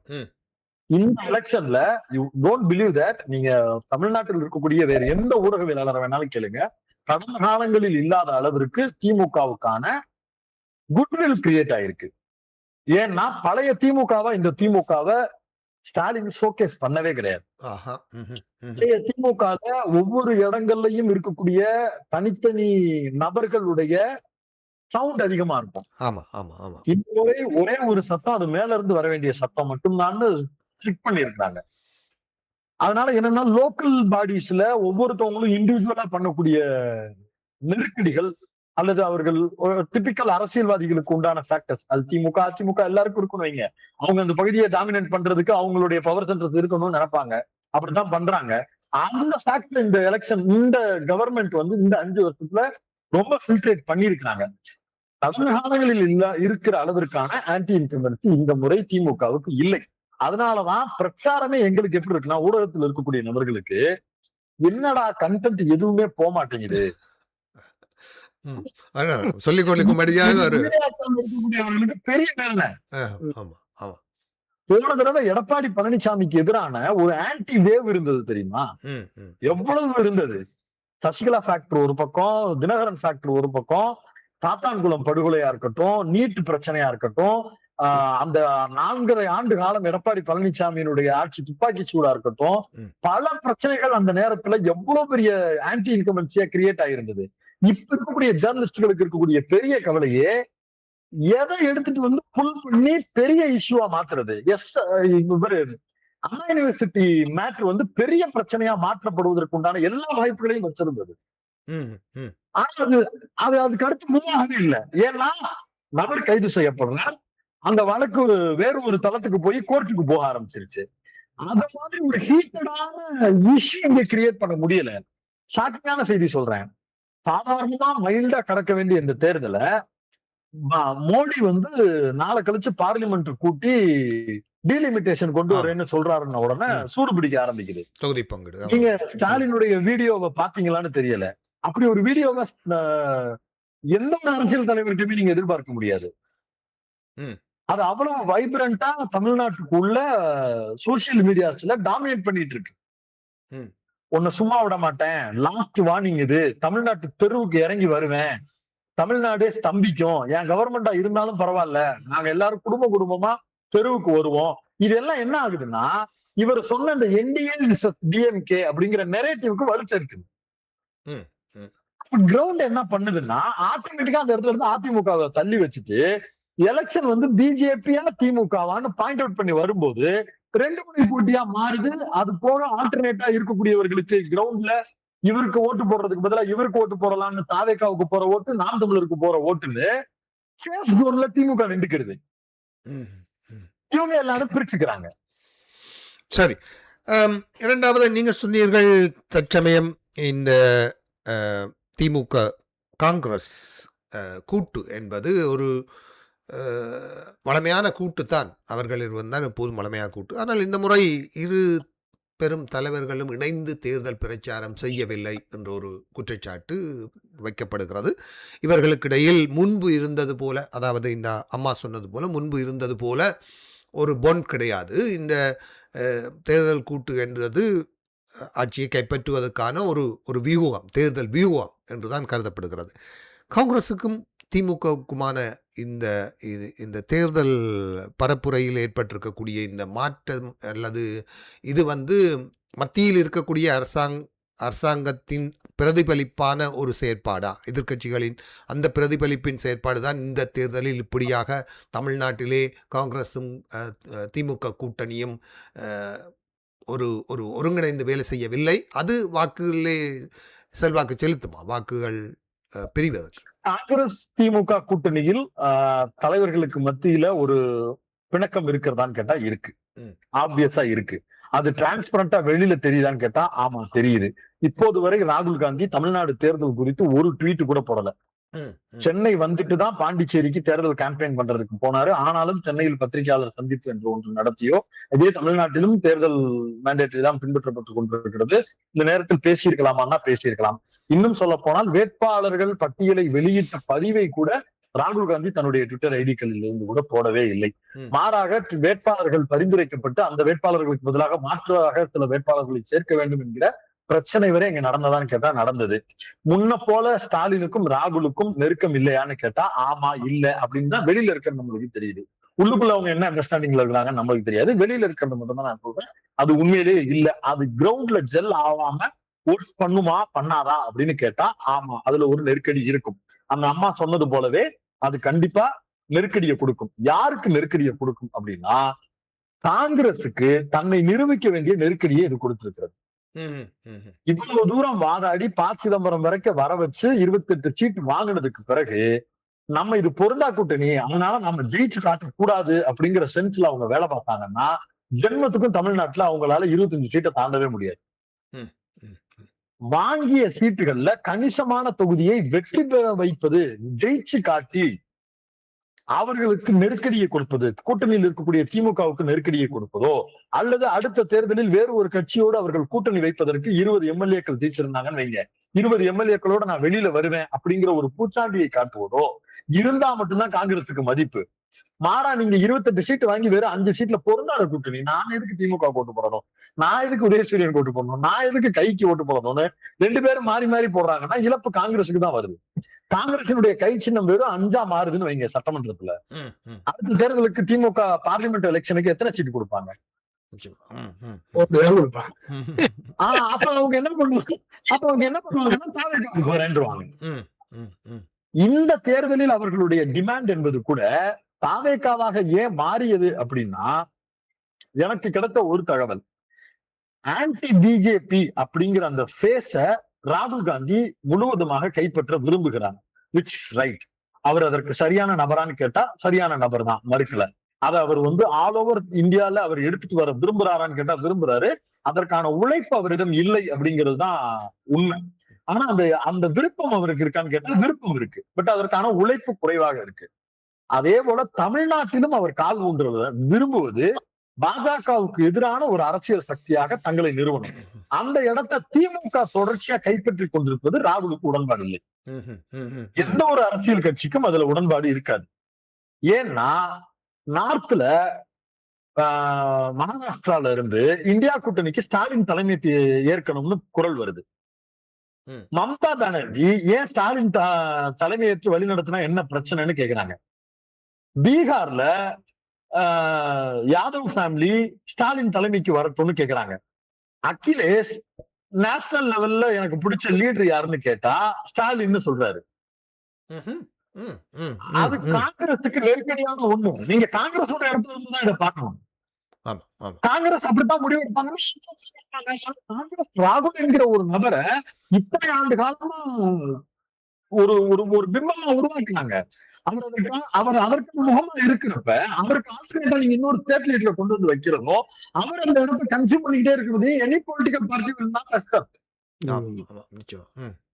அந்த இடம் உங்களுக்கு ஆப்வியஸா இருக்கும். ஒருவேளை திமுக தரப்பு பாஜக எதிர்ப்பில் தங்களை மதிப்படுத்திக் கொள்ளுகிறார்கள், தங்களை குறைத்து காட்டிக் கொள்ள விரும்புகிறார்கள் அப்படின்ற இடம் வந்துச்சுன்னா நான் மட்டும்தான்டா, என்னை மீறி ஒண்ணுமே கிடையாதுடா தமிழ்நாட்டுல, ஆர்எஸ்எஸ் எதிர்க்கிறதுக்கும் பிஜேபி எதிர்க்கிறதுக்கும் நான் தான்டா பொலிட்டீஷியன் அப்படிங்கிற முடிவை அவரால் எடுக்க முடியும். இட்ஸ் ஆல்டர்னேட் முகமா அவர் ஒண்ணு இருக்கிறாரு.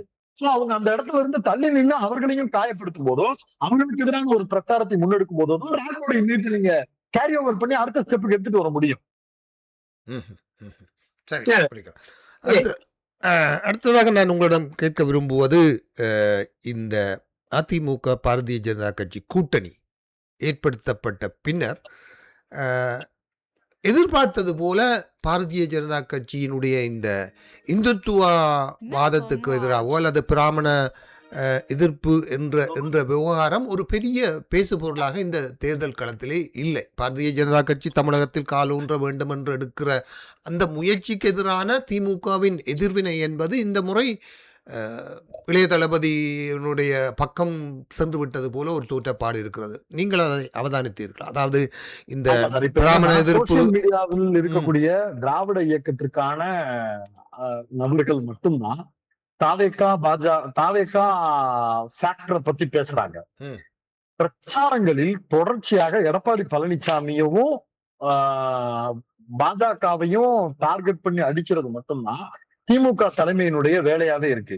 உதயநிதி எங்க போனாலும் அந்த பிளக்கார்டை எடுத்துட்டு போய் போட்டோவை எடுத்துட்டு போய் காட்டுறதுக்கு பின்னாடி இருக்கிறது என்னன்னா, அந்த திமுக விசஸ் அதிமுக தான்.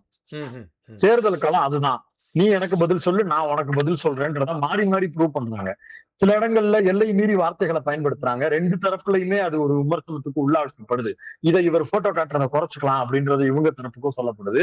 அவங்க தரப்புல இவர் தனிப்பட்ட முறையில் அவர்களுடைய குடும்பத்தை பற்றி பேசுவது, கனிமொழியுடைய தனிப்பட்ட வாழ்க்கையை வைத்து விமர்சிப்பது, உதயநிதி குறித்தான விமர்சனத்தை முன்வைப்பது, இப்படின்னு ரெண்டு தரப்புலையும் எல்லை மீறி போறாங்க அப்படிங்கிற வாதங்கள் இருக்கே தவிர ரெண்டு பேரும் மாற்றாக இன்னொருத்தரை விமர்சிக்கிறார்கள்ன்ற குற்றச்சாட்டு தமிழ்நாட்டு அரசியல் பத்தி இல்லை. They are very clear. ஒண்ணு நீ அடி என்னையா, இல்ல நான் அவனை அடிக்கிறேன்றாங்க. சொன்னா நீங்க நம்ப மாட்டீங்க. விஜய் ஃபேக்டர் பிரச்சாரத்திற்கு வரும்போது மட்டும்தான் ஜோஸ்ல இருக்கே தவிர அடுத்தடுத்த நாட்களில் Udhayanidhi Stalin wishes Edappadi Palaniswami, CM Stalin wishes opposition party leader Edappadi பழனிசாமின்னு தேர்தல் பிரச்சார களம் மாறிக்கிட்டே இருக்கு. அதான் டாமினேட் பண்ணிக்கிட்டே இருக்கு. பாரதிய ஜனதா மட்டும்தான் கட்சியினுடைய தமிழகத்தில் காலூன்ற முயற்சி என்பது ஒரு பெரிய பொருட்டாக இந்த தேர்தலில் பேசப்படாமல் இருக்கிறது என்றுதான் நீங்கள் கருதுகிறீர்கள்? அப்படியா? இல்ல, பாஜகவுடைய ஃபேக்டரை எடப்பாடியே டேக் டவுன் பண்ணிட்டாருங்கிறது தான் திமுக தரப்பினருக்கே இருக்கக்கூடிய ஒப்பீனியன். அஸ் அ ஜேர்னலிஸ்டா நான் பாக்குறதுமே கூட பாஜகவிற்கு கொடுத்திருக்கக்கூடிய 27 தொகுதிகளும் அவர்கள் கணிசமாக வெற்றி பெறக்கூடிய தொகுதிகள் அல்ல. ஒரு குறிப்பிட்ட 4 பேர் 5 பேர் மட்டுமே வெற்றி பெறுவதற்கு சாத்தியம் இருக்கக்கூடிய தொகுதிகள். மீதி எல்லாமே திமுகவுக்கும் திமுக கூட்டணியும் வெற்றி பெறக்கூடிய தொகுதிகளாகத்தான் கொடுக்கப்பட்டிருக்கிறது. அது எடப்பாடி திட்டமிட்டே காய் நகர்த்தி அந்த வேலையை செய்திருக்கிறார். அதாவது எடப்பாடிக்கே சீட்டு அடம்பிடித்து கேட்ட போது ஜி.கே. வாசனுக்கு எந்தெந்த தொகுதிகள் வேணும்னு ஜி.கே. வாசன் கேட்காமையே அதிமுக தோற்கும் என்று தெரிந்த, அதிமுகவே ரெட்டலையே தோற்கும் என்று தெரிந்த 4 தொகுதிகளை தாமரை சின்னத்தில் போட்டியிடுவதற்கு ஜி.கே. வாசனுக்கு எடப்பாடி பழனிசாமி தள்ளி விட்டிருக்காரு. பிஜேபி எதிர்க்கிறதுக்கு திமுக வேலை பாக்குறதுலாம் 2வது தான். எடப்பாடி பழனிசாமியே சீட்டு குடிச்சு கட்டாப் பண்ணி வச்சிருக்காரு. அவருக்கு இருக்கக்கூடிய நெருக்கடி ஒண்ணுதான். வானதி சீனிவாசன் தான் ஜெயிக்கணும், எனக்கு சேஃபான ஒரு தொகுதி வேணும், எடுத்துக்கோங்க. இவங்க இன்னும் ஒரு சில நபர்களுக்கு அவர்கள் ஜெயிப்பதற்கு அவர்களுக்கு வெற்றி வாய்ப்பு இருக்கிற மாதிரி சாத்தூர் இவருக்கு நயினார் நாகேந்திரனுக்கு யார் யாரெல்லாம் அண்ணாமலை ஆதரவாளர்களா இருந்தார்களோ அவர்களையும் கழிச்சு கட்டிவிட்டார்கள். பிஜேபிக்கு என்று பெரிய நம்பர்ஸ் கிடைக்கணும் அப்படிங்கிற மாதிரியான ஃபேக்டர்ஸ் இருந்ததையும் தள்ளி விட்டுட்டு சீட்டு தானே அதிகம் கேட்ட, சீட்டை வச்சுக்க, ஆனா ஜெயிக்காத அப்படிங்கிற மாதிரிதான் கொடுத்துருக்காங்க. மீண்டும் ராஜ் அவர்கள் நிகழ்ச்சியோடு இணைகிறார். வணக்கம் ராஜ். வணக்கம். சுருக்கமாக சொல்ல போனால் ஒரு கட்சியும் அன்னளவாக எத்தனை தொகுதிகளை வெல்லுவார்கள் என்று நீங்கள் எதிர்பார்க்கிறீர்கள் என்று அறிய முடியுமா? உங்களுக்கு அனுப்பின்றது அப்படி சொல்லக்கூடாது. பட் ஆனாலும் நான் என்னுடைய இப்போ வரைக்கும் இருக்கக்கூடிய ஃபேக்டர்ஸ் மட்டும் வச்சு சொல்றேன். ஆனா இன்னும் ஒரு 10 நாட்கள் 7-8 நாட்கள் இருக்கு. அதுல வேற மாதிரியான சூழல் மாறலாம். நான் என்னுடைய கணிப்புப்படி சொல்றேன், 150க்கு மேலாக திமுக கூட்டணி வெற்றி பெறும். திமுக கூட்டணி 150 வெற்றி வரும். ராஜ் வேறு மற்றது ஏனைய கட்சிகள் பாரதிய ஜனதா கட்சியோ அல்லது அதிமுக நீங்கள் சொல்வது 150 என்று சொல்வது திமுக கூட்டணியா அல்லது திமுக மட்டும் சொல்றீங்களா? நான் திமுக கூட்டணியா சொல்றேன். கூட்டணியா? சிங்கிள் மெஜாரிட்டி திமுக வந்துரும். 118ங்கிறது ஸ்டேட். ம்ஹும். 150க்கு மேலான தொகுதிகளை திமுக கூட்டணி வெற்றி பெறும். நான் வந்து உறுதியா நம்புறேன். அது வந்து மெட்டீரியல் இல்லாம சொல்லல. பட் பல தொகுதிகளுடைய கணக்கெடுப்பின் அடிப்படையில இருந்து சொல்றேன். பட் திமுக தரப்பு சொல்லக்கூடிய 180ல ஒரு சில இடங்கள்ல எனக்கு மாற்று கருத்து இருக்கு. அந்த மேடம் சொல்லும் போது அந்த காங்கிரஸ் இருக்கக்கூடிய ஏரியாக்கள் சொன்னாங்கல்ல, அது எல்லாத்தையும் நான் ஃபில்ட்ரேட் பண்ணி தான் சொல்றேன். திமுக என்கிற கட்சியில் இருந்து போடப்பட்டிருக்கக்கூடிய வேட்பாளர்களிலேயே நான் ஃபர்ஸ்ட் இந்த மீட்டிங் ஆரம்பிக்கும் போது சொன்ன அந்த 5 கோடி கணக்கு இருக்கு தெரியுமா, அதை அப்படியே இன்டு 10 கூட வகுத்துக்கோங்க. அவ்வளவு செலவு பண்ணுவதற்கு பொட்டன்சியல் இருக்கக்கூடிய நபர்களாக 120 பேர் இருக்காங்க. சரி, நன்றி நன்றி. அப்படி மட்டும் செய்யக்கூடிய வேட்பாளர்கள் 80 பேர்கிட்ட இருக்கிறாங்க. அதாவது அங்கு பணம் தான் வெல்லும் என்று சொல்கிறீர்கள்.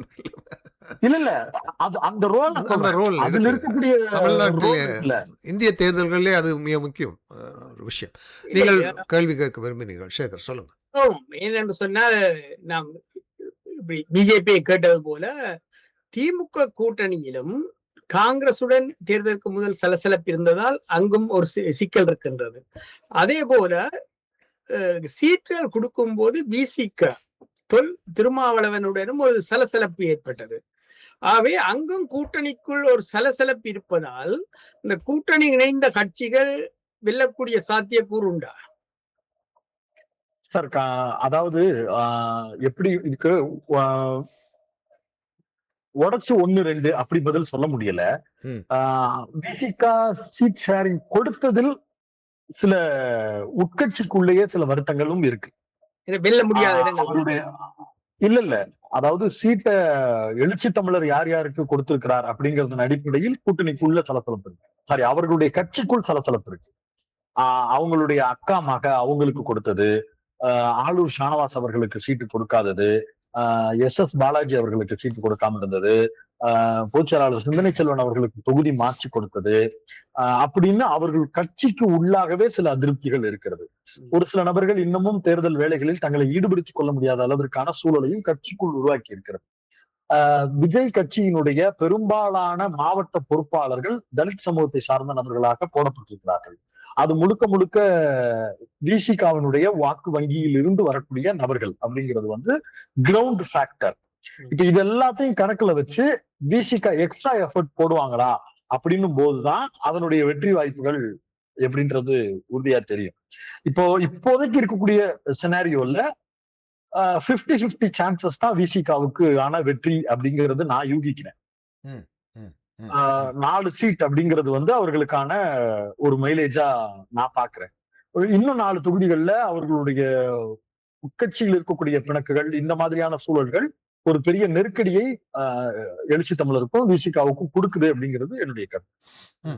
நாம் நேரம் கடந்து கொண்டே இருப்பதால் அடுத்ததாக நாம் முக்கியமாக இன்னொரு தரப்பினராக இருக்கக்கூடிய நாம் தமிழர் கட்சியினுடைய அரசியல் வியூகங்கள் வழமை போல அவர் தனித்தே போட்டியிடுகிறார். எல்லா தொகுதியில் 150 பேர் பெண்கள், 150 பேர் ஆண்கள் என்று போட்டியிடுகிறார். அது தமிழக போன்ற ஒரு தேர்தல் களத்திலே இவ்வாறு தனித்து போட்டியிடுவது என்பது எப்படியான ஒரு தேர்தல் வியூகம் என்று நீங்கள் கருதுகிறீர்கள்? இது எல்லா கட்சிகளுமே கூட்டணி வைக்கிறது, ஆனால் நாம் தமிழர் இப்படியான விவாதங்கள், இப்படியான ஏதாவது நிகழ்வுகளில் பேசு பொருளாக்குவதற்கு இது பயன்படும். களத்திற்கு ஒருபோதும் பயன்படாது. To be frank with you, இது பயன்படாது. ஒரு மக்கள் எதற்காக அந்த ஒரு கட்சிக்கு வாக்களிக்க வேண்டும் அப்படின்னா, எல்லோரையும் அரவணைத்த பண்பினால் தான் வாக்குகளை நீங்க பெற முடியும். எனக்கு இவன் எதிரி, எனக்கு அவன் எதிரி, நான் இவனோட சேர மாட்டேன், நான் அவனோட சேர மாட்டேன் அப்படின்னு சொல்லக்கூடிய இயல்பே மக்களுடைய வாக்களிக்கும் தன்மைக்கு எதிரானது. அத என்ன நினைச்சுக்கிறாங்கன்னா, இப்போ பொது சமூகம் அத வந்து மீடியாக்கள்ல பிரபலமான ஒரு தனித்தே நிற்கிறார் அப்படிங்கிறது ஊடகத்துக்கு சொல்றதுக்கு ஆஹா ஓஹோன்னு இருக்குல்ல. அது போடும்போது நிறைய வியூஸ் போகுது இல்ல, அதெல்லாம் ஏன் ஓட்டா வரமாட்டேங்குது? ஓட்டு போடும்போது அவன் தனித்து நிக்கிறவனை பார்க்க மாட்டான், தனக்காக நிக்கிறவனான்னு பார்ப்பான். ஒவ்வொரு தொகுதியிலும் ஒரு முகத்தை உருவாக்குவது நீங்க தனிச்சே இல்லைங்க, நான் மறுக்கல. நாம் தமிழர் கட்சிக்கு நான் இன்னொரு வெயிட்டேஜே கொடுக்குறேன்.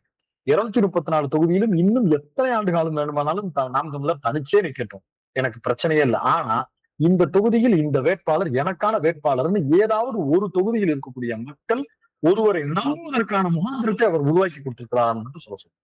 இல்ல அவர் தனி மனித இதைத்தான் இருக்கே ஒழிய ஒரு கேண்டிடேட்டும் பாப்புலரா இல்லை. ஒரு காரைக்குடி தொகுதியில 10,000 ஓட்டு வாங்குறாரு அப்படின்னா அந்த 10,000 ஓட்டை வாங்கிய மக்களுக்காக அந்த வேட்பாளர் அடுத்த 5 ஆண்டு காலம் அந்த மக்களிடம் வேலை செய்திருப்பாரா? அப்புறம் எப்படி 20,000 மாறும்? அப்புறம் எப்படி அந்த 10,000 ஓட்டுக்குள்ள அடுத்த முறையும் அவருக்கே வரும்? ஆமா ஆமா, தொடர்ச்சியாக அந்த தொகுதி வந்துட்டு பேட்ச் பேட்சா போயிடுவாங்க. சட்டமன்ற தேர்தலில் போட்டியிட்ட வேட்பாளர்களுக்கு இந்த சட்டமன்ற தேர்தலில் வாய்ப்பு இல்லைன்னு நீங்க சொல்றீங்கன்னா ஏன் வாய்ப்பு இல்லைன்ற காரணத்தை விளக்கணும். ஏன்னா அவருக்கு நான் 10,000 ஓட்டு கொடுத்திருக்கிறேன், ஒரு தொகுதியில 3,000 ஓட்டு கொடுத்திருக்கிறேன், 4,000 ஓட்டு கொடுத்திருக்கிறேன். தனிச்சங்கிற காரணத்துக்காக நான் யாருக்கு வேணாலும் ஓட்டு போடணும்ன்றத நீங்க எப்படி முடிவு பண்ணலாம்? எனக்கு என்ன நம்பிக்கையை நீங்க கொடுக்குறீங்க? என்னுடைய வாக்கை பெறுவது என்பது என்னுடைய நம்பிக்கையை பெறுவது. ஒரு பகுதியில ஒரு அலுவலகம் இருக்கணும். ஒரு வாக்கு செலுத்த போறோம் ஒரு சின்னத்துக்குன்னா அந்த சின்னத்திற்கு ஒரு அலுவலகம் இருக்கணும். நான் உனக்கு ஓட்டு போட்டேன், நீ ஜெயிச்சியோ தோத்தியோ, என்கிட்ட என் ஏரியால இப்போ ஒரு பிரச்சனை, பக்கத்து வீட்டுக்காரனோட சண்டை, அவன் பவர் சென்டரை பயன்படுத்தி என்னை அடிக்க வர்றான், உனக்கு தானே ஓட்டு போட்டேன், நீ வந்து கேளுன்னு, எனக்கு வேற யாருன்னு இருக்கா கேட்கறதுக்கு அப்படின்னு போய் முறையிடுவதற்கு அவனுக்கு ஒரு கட்சி ஆபீஸ் இருக்கணும். நாம் தமிழருக்கு எங்க இருக்கு? முகங்கள் எங்க இருக்கு? அதாவது உங்களுடைய வாதத்தின்படி பார்த்தால் அடிப்படையாக தமிழகத்தில் இருக்கக்கூடிய திமுகவுக்கான ஒரு 30% வாக்குகள், அதிமுகவுக்கான ஒரு 30% வாக்குகள் என்ற அடிப்படையில் தான் இன்னமும் தமிழகத்தின் வாக்கு வங்கி என்பது செயற்பட்டு கொண்டிருக்கிறது. அவர்கள் கட்டி வைத்த அந்த அடித்தளத்திலிருந்து தான் இன்னும் தேர்தல் வாக்குகள் வந்து போய்கொண்டிருக்கிறதே தவிர ஒரு தமிழக வெற்றி கழகம் சொல்வது போல ஒரு மாற்றத்துக்கான ஒரு தேர்தலாக 2026 நாங்கள் பார்க்க முடியாது என்றுதான் நீங்கள் கருதுகிறேன். வாய்ப்பே இல்ல சார், வாய்ப்பே இல்ல. அப்படி யாராவது நம்புறீங்கன்னா இந்த தேர்தல் முடிவுக்கு பிறகு இதே மாதிரி ஒரு மீட்ஸ் நம்ம அரேஞ்ச் பண்ணுவோம், நானே வந்து பங்கெடுக்கிறேன். அப்ப நம்ம இந்த உரையாடல் நான் சொன்னதுல என்ன மித்தா இருக்குன்னு நீங்க சொல்லுங்க. Open challenge. என்ன முடியும் என்னன்னு சொன்னால் இந்த ஃபேக் நியூஸ் எக்கச்சக்கமா வருது ஆன்லைன்ல. இது ஒரு தேர்தலில் ஒரு பாதிப்பை உருவாக்குமா? சார் எல்லா எலெக்ஷன்லயுமே ஃபேக் நியூஸ் இருக்கும் சார். இல்ல ஃபேக் நியூஸ் இல்லாத எலெக்ஷன்ஸே இருக்காது சார். Mandatory sir. எப்படி கேண்டிடேட் இல்லாம எலெக்ஷன் இருக்காதோ அது மாதிரி ஃபேக் நியூஸ் இல்லாம எலெக்ஷனே இருக்காது சார். இந்த தரப்பு அந்த தரப்புன்னு இல்ல, எல்லா தரப்பும் பண்ணுவாங்க சார். பட் ஆனா அது ஒரு சின்ன பாதிப்புகள் ஏற்படும். அது சமூகத்திற்கு பெரிய ஆபத்து. அது ஒண்ணுதான் வருத்தமே தவிர அது தேர்தலுடைய வெற்றி தோல்வியை தீர்மானிக்காது சார். ஆனா இதே நார்த் இந்தியால அது நடக்கும் சார். நான் உங்க எல்லாருக்கும் ஒரு புக் ரெஃபர் பண்றேன். நியூ பிஜேபி அப்படின்னு ஒரு புக் இருக்கு. நான் அதோட கவர் போட்டோவும் சாருக்கு அனுப்புறேன். வாய்ப்பு இருக்கக்கூடிய நம்முடைய பார்வையாளர்கள் அதை படிக்க சொல்லுங்க.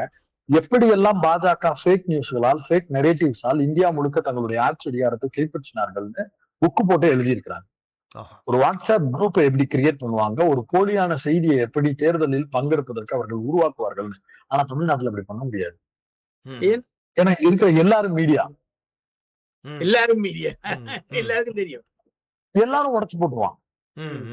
அங்க வந்து இங்க வந்து மொபைல் போன்ல பிக் பாஸ்க்கு ஓட்டு போடுற அளவுக்கு நம்ம வளர்ந்துட்டோம். அந்த ஊர்ல இன்னும் ஃபேன் இல்லாத கிராமங்கள் நிறைய இருக்குல்ல. எது வேணாலும் காதுல கேட்டுட்டு நம்புற கூட்டம் இருக்காங்கல்ல. அதுக்காக இங்கேயும் இல்லாம இருக்கிறாங்கன்னு நான் சொல்லல, நம்புவாங்க. ஆனா திரும்ப திரும்ப அவங்கள்ட்ட அந்த பொய் செய்தியை நீங்க கொடுக்க முடியாத அளவுக்கான கேட் வால் இங்க நிறைய உருவாயிருக்கு.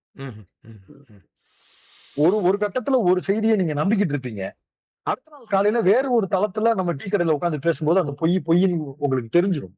அதற்கான வெளிகள் இங்க அதிகமா இருக்கு. அங்க அப்படி கிடையாது. அங்க இறுக்கங்கள் அதிகமா இருக்கிறதால ஒரு பொய் செய்தி தனக்கு வந்துச்சுன்னா அந்த செய்தி தன்னோடய வச்சுக்கிட்டே இருப்பாங்க. அதன் அடிப்படையிலேயே வாக்கு செலுத்துவாங்க. இங்க வந்து ஓபன் அப் ஆகுறதுக்கான தளம் இருக்கு. அடுத்த நாள் காலையில யூட்டன் ஒரு நியூஸ் போட்டுவான். அடுத்த நாள் காலையில தமிழ்நாடு ஃபேக்ட் செக் யூனிட் ஒரு நியூஸ் போடுவாங்க. அடுத்த நாள் காலையில மெயின்ஸ்ட்ரீம் ஊடகங்கள் இருக்கக்கூடிய சன் நியூஸ் அந்த நியூஸ் ஃபேக்னு பிரேக் பண்ணுவாங்க. புதிய தலைமுறை பிரேக் பண்ணுவாங்க. நியூஸ் 7 பிரேக் பண்ணுவாங்க. சின்ன சின்ன ஊடகங்கள் அதை வச்சு செய்தி ஆக்குவாங்க. இணைய கட்டுரைகள் அது இதுன்னு நிறைய தூரங்கள் இது வந்துடும். இன்னொன்னு ஸ்பாட்டுக்கு கிளம்பி போயிடுவான் சார். பாக்கியெல்லாம் அந்த இடத்துக்கே போயிடுவார்கள். ஆமா, ஆமா. இல்ல, இல்ல. போய் வந்தா நண்பர்களே நான் இங்கதான் இருக்கேன் பாத்துக்கிட்டு இருக்கீங்க அப்படிலாம் ஒரு சம்பவம் இங்க நடக்கல. எல்லாரும் காய்கறி வாங்கிட்டு ஜாலியா சுத்திட்டு இருக்காங்க. இதை நீங்க நார்த்ல செய்ய முடியாது சார். ம், ம், ம், ம், ஏரியா பேரை மாத்தி சொன்னா கூட அவனுக்கு தெரியாது. ம். அஹ், திமு இங்க நீங்க திமுக ராஜாஜி தெருன்னா, அவங்க ராஜாஜி தெரு இந்த ஊர்ல இருக்கு. நம்ம வீட்டுக்கு பக்கத்து வீடுடா. பக்கத்து தெருடா வாடா நான் போய் லைவ் போடுறேன்டான்னு கிளம்பி போயிடுவான். போயிட்டு என்னடா நடக்கவே இல்லடா அப்படிமா. ம், அந்த நியூஸை கிளிக் பண்ணி இங்க வைரல் பண்ணிடுவான். யார் யாருக்கெல்லாம் ஃபேக் நியூஸ் போவதற்கு உண்டான வாய்ப்பு இருக்கோ அவர்கள் எல்லோருக்கும் இது ஃபேக் நியூஸ்ன்ற செய்தியை கொண்டு போய் சேர்ப்பதற்கு உண்டான அதே வழியில தானே இதுவும் போகுது. ஆஹ், ம், ம். இது அங்க கொண்டு வந்து போயிடுவான். இல்லை, நோத்தில் பாமரர்கள் கூடிய இதால் அதில் அதை பெறப்போது இலகுவாக இருக்கின்றது இல்லையா? ஆமா. இப் இறுதியாக நான் இந்த திமுகவின் உடைய ஆட்சி என்பது இப்போது சேகர் சொன்னது போல ஜிடிபி அது இது என்று அதற்குண்டான சாதகமான பக்கங்கள் பல இருந்தது. ஆனால் பாதகமான பல சம்பவங்களும் நடந்திருந்தது. உதாரணமாக இந்த பழனிமலை விவகாரமா அந்த திருப்பரங்குன்றம் விவகாரம். அதன் பின்னர் ஸ்டாலின் துணை முதல்வராகவும் அமைச்சராகவும் இருப்பது, ஸ்டாலினுடைய மகன் உதயநிதி ஸ்டாலின் அவர்கள் இருப்பது என்று அந்த குடும்ப ஆட்சி முறை தொடர்வது, ரெட் ஜெயண்ட்னுடைய சினிமா ஆதிக்கம் அல்லது எல்லா திரைப்படங்களுமே அவர்களுடைய கட்டுப்பாட்டில் தான் வெளியே வர வேண்டும், இல்லாவிட்டால் வெளியே வர முடியாது என்று கடைசியாக விஜயனுடைய ஜனநாயகன் வரைக்கும் நடந்த சம்பவங்கள்.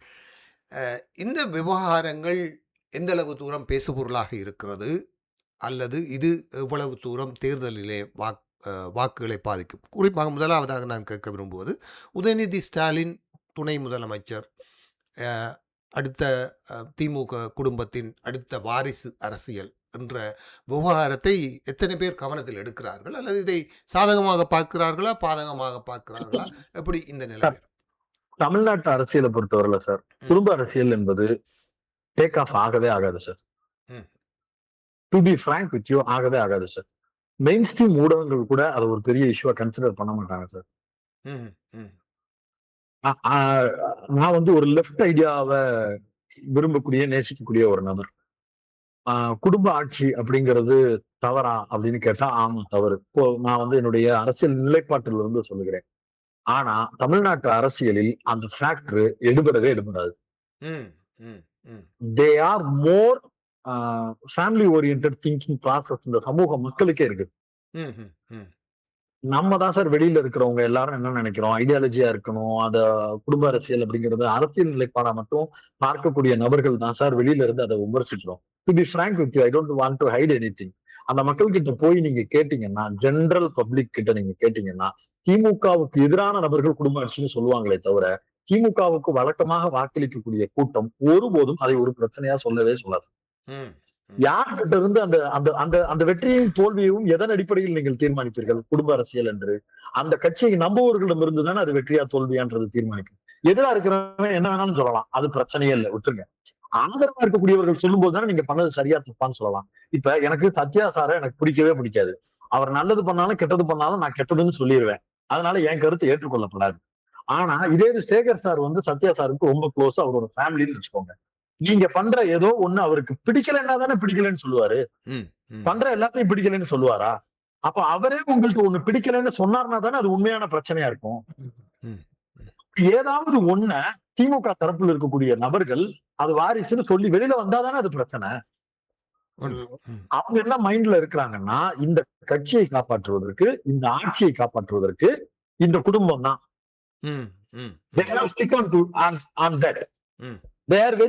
அது அவங்களுக்கு எந்த விதத்திலையும் பிரச்சனைக்குரிய விஷயமாவே அவங்களுக்கு அது மாறலைங்க. இன்னும் சொல்ல போனா அவங்க அப்பா மாதிரி பண்றாரா, அவங்க தாத்தா மாதிரி பேசுறாரு, அவங்க தாத்தா மாதிரி பண்றாரு, இப்படி அவருக்கு வந்து லைனப் கொடுக்குறாங்களே தவிர அவர் வந்து வாரிசுங்கிற ஃபேக்டருக்குள்ள இருந்து அவர் ஜட்ஜ் பண்ணவே மாட்டாங்க, பண்ணல. ரெண்டாவது நீங்க கேட்ட ரெட் ஜெயண்ட்க்கு வர்றேன். ரெட் ஜெயண்ட் வந்து பெரிய பிரச்சனைக்குரிய ஒரு நிறுவனமா மாறி இருக்கு அப்படின்னு சொன்னா, மோர் ஆத்தென்டிக்கா மோர் வேல்யூ கிரியேட் பண்ணக்கூடிய அளவுக்கு இந்த பிரச்சனைய சமகால அரசியலில் ஷார்ப்பா எடுத்துட்டு வந்து பேசுவதற்கு யாருக்கு தகுதி இருக்குன்னு நினைக்கிறீங்க? வாய்ப்பு இருக்குன்னு நினைக்கிறீங்க விஜய்க்கு? ஆமா ஆமா. சரி. ஆனா அதே சினிமா துறையில் சூப்பர் ஸ்டார் விஜய், அதே சினிமா துறையில் பூரமாக கைப்பற்றி கொண்டிருக்கிறது ரெட் ஜெயிண்ட் அப்படின்னா, நம்ம எல்லாரும் விடையும் அந்த பிரச்சனை குறித்து விஜய்க்கு தானே தெரியும். நிச்சயமா, நிச்சயமா. சவால் விடுறேன், ஒரே ஒரு இடத்தில் விஜய் ரெட் ஜெயிண்ட் என்கிற பெயரை உச்சரித்திருக்கிறாரான்னு மட்டும் சொல்லுங்க. இதுவரை இல்லை. ஆமாம், இதுவரை இல்லை. ஏன்னா fact அது கிடையாது. ம்ஹ்ம். ம், ம், பீஸ்ட் படம் வரைக்கும் ரெட் ஜெயிண்ட் தான் பண்ணாங்க. ம். ஃபேக்ட் நம்மளுக்கு சொல்றது ஒண்ணு, கிரவுண்ட் வேற. ரெட் ஜெயிண்ட் வந்து அவங்களோட பிசினஸ் ஸ்ட்ராட்டஜி ஒண்ணு வச்சிருக்கிறாங்க. அவங்க ஆளுங்கட்சியா பவர் சென்டரா இருக்கிறதுனால அவர்கள் கிட்ட படம் எடுத்துட்டு கொண்டு போய் நம்ம கொடுத்தோம்னா தியேட்டர் ஓனர்ஸ் ஏமாத்த முடியாது, காசை கொடுத்துருவான்னு பணம் போடுற ப்ரொடியூசர்ஸ் ரெட் ஜெயிண்ட் கிட்ட வந்து நிக்கிறான். ஆஹா. அப்படி ஒரு பக்கம் இருக்கிறது சொல்லுறீங்களா? ம், ம், ம். இதே இது நீங்க வேற ஒரு டிஸ்ட்ரிபியூட்டர் கொடுத்தா அந்த டிஸ்ட்ரிபியூட்டர் கிட்ட தியேட்டர் ஓனர்ஸ் ஆனா அப்புறம் வாங்கிக்கீங்கண்ணே, ம். அப்ப அவரோட தியேட்டர் ஓனர் எடுக்க வேண்டிய 30% ஷேரை எடுத்துட்டு மீறி 70% கொடுக்கறதுக்கு நாள் தள்ளி போய்கிட்டே இருக்கும். ம்.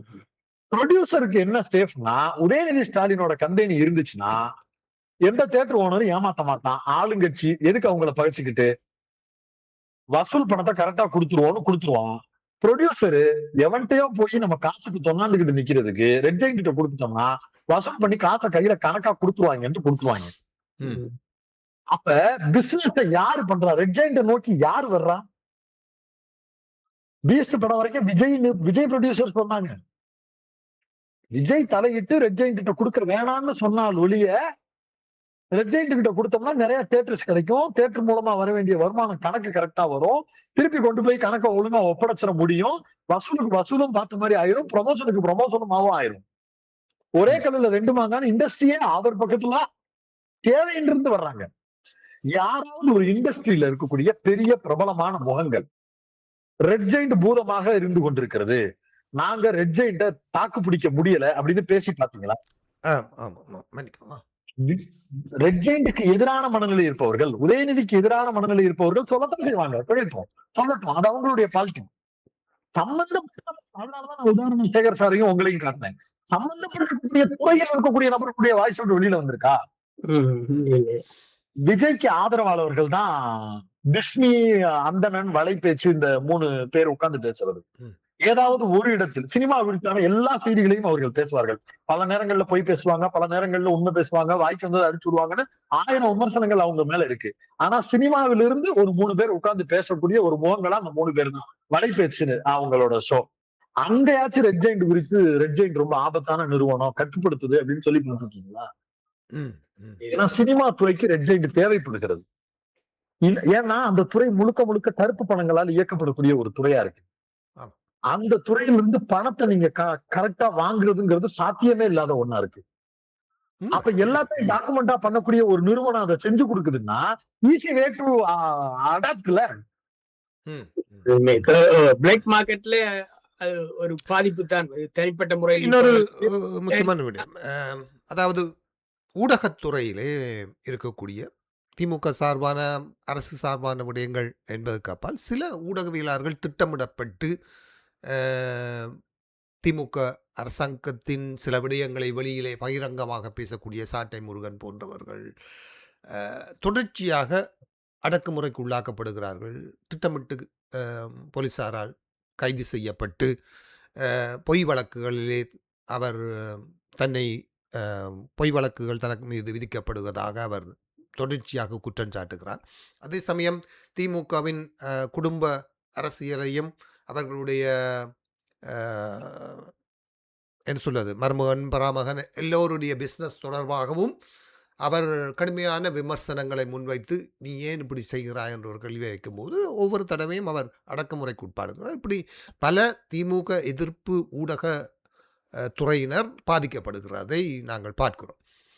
இது உண்மையா அல்லது இது எப்படி திமுகவின் அரசியலிலே செல்வாக்கு செலுத்தும்? இந்த சாட்டை முருகன் போன்றவர்களுடைய வாக்குமூலங்கள் இந்த தேர்தலிலே இந்த அளவு தூரம் பாதிப்பை கொண்டு வரும். சாட்டை முருகன் இப்ப அப்படி பேசுறதா எனக்கு தெரியலையே சார். அவர் இப்ப முழுக்க முழுக்க விஜய் அடிக்கிறாரே தவிர திமுக அவர் எந்த பக்கமும் தொடர்ற மாதிரி இல்லை, தொடர்றது இல்லை. அவரு அவர் வேற ஒரு ரூட்ல போயிட்டு இருக்கிறாரு. ம். இன்னொன்னு அவர் வந்து திமுகவோடு நெருக்கம் என்று ஊடகங்களால் சொல்லப்பட்ட G2 நிறுவனத்திற்கு ஆதரவாக வீடியோ போட்டார்ல. எனக்கு அதை பற்றி அவர் வந்து டீட்டெயிலா அவரு தெரியாது. ஆனால் திமுகவினால் அடிக்கடி கைது செய்யப்படுகிறார் போலீசாரால். பொய் வழக்குகள் இல்ல. என்று அவர் இல்ல அப்படி இல்ல. சாட்டை முருகனுக்கு அப்படி நடக்கல. இதற்கு முன்பாக நடந்தது அது வேறு ஒரு விஷயத்துல ம். அவரு பேசும்போது நடந்த ஒரு கேஸ். இன்னொன்னு சார், ஸ்டேட் அப்படிங்கிறது ஒண்ணு சார். ம். அது நீங்க திமுக விட்டுருங்க, அதிமுக விட்டுருங்க. அதிகார வர்க்கம் அப்படிங்கிறது வந்து அதனுடைய ஸ்ட்ரக்சருக்கு ஒரு கொலாப்ஸ் வந்துச்சுன்னா அது யாரையுமே விடாது சார். ம். அது கவர்மெண்டையே தூக்கி அது வந்து பார்ட்டியவே மாத்திரும்.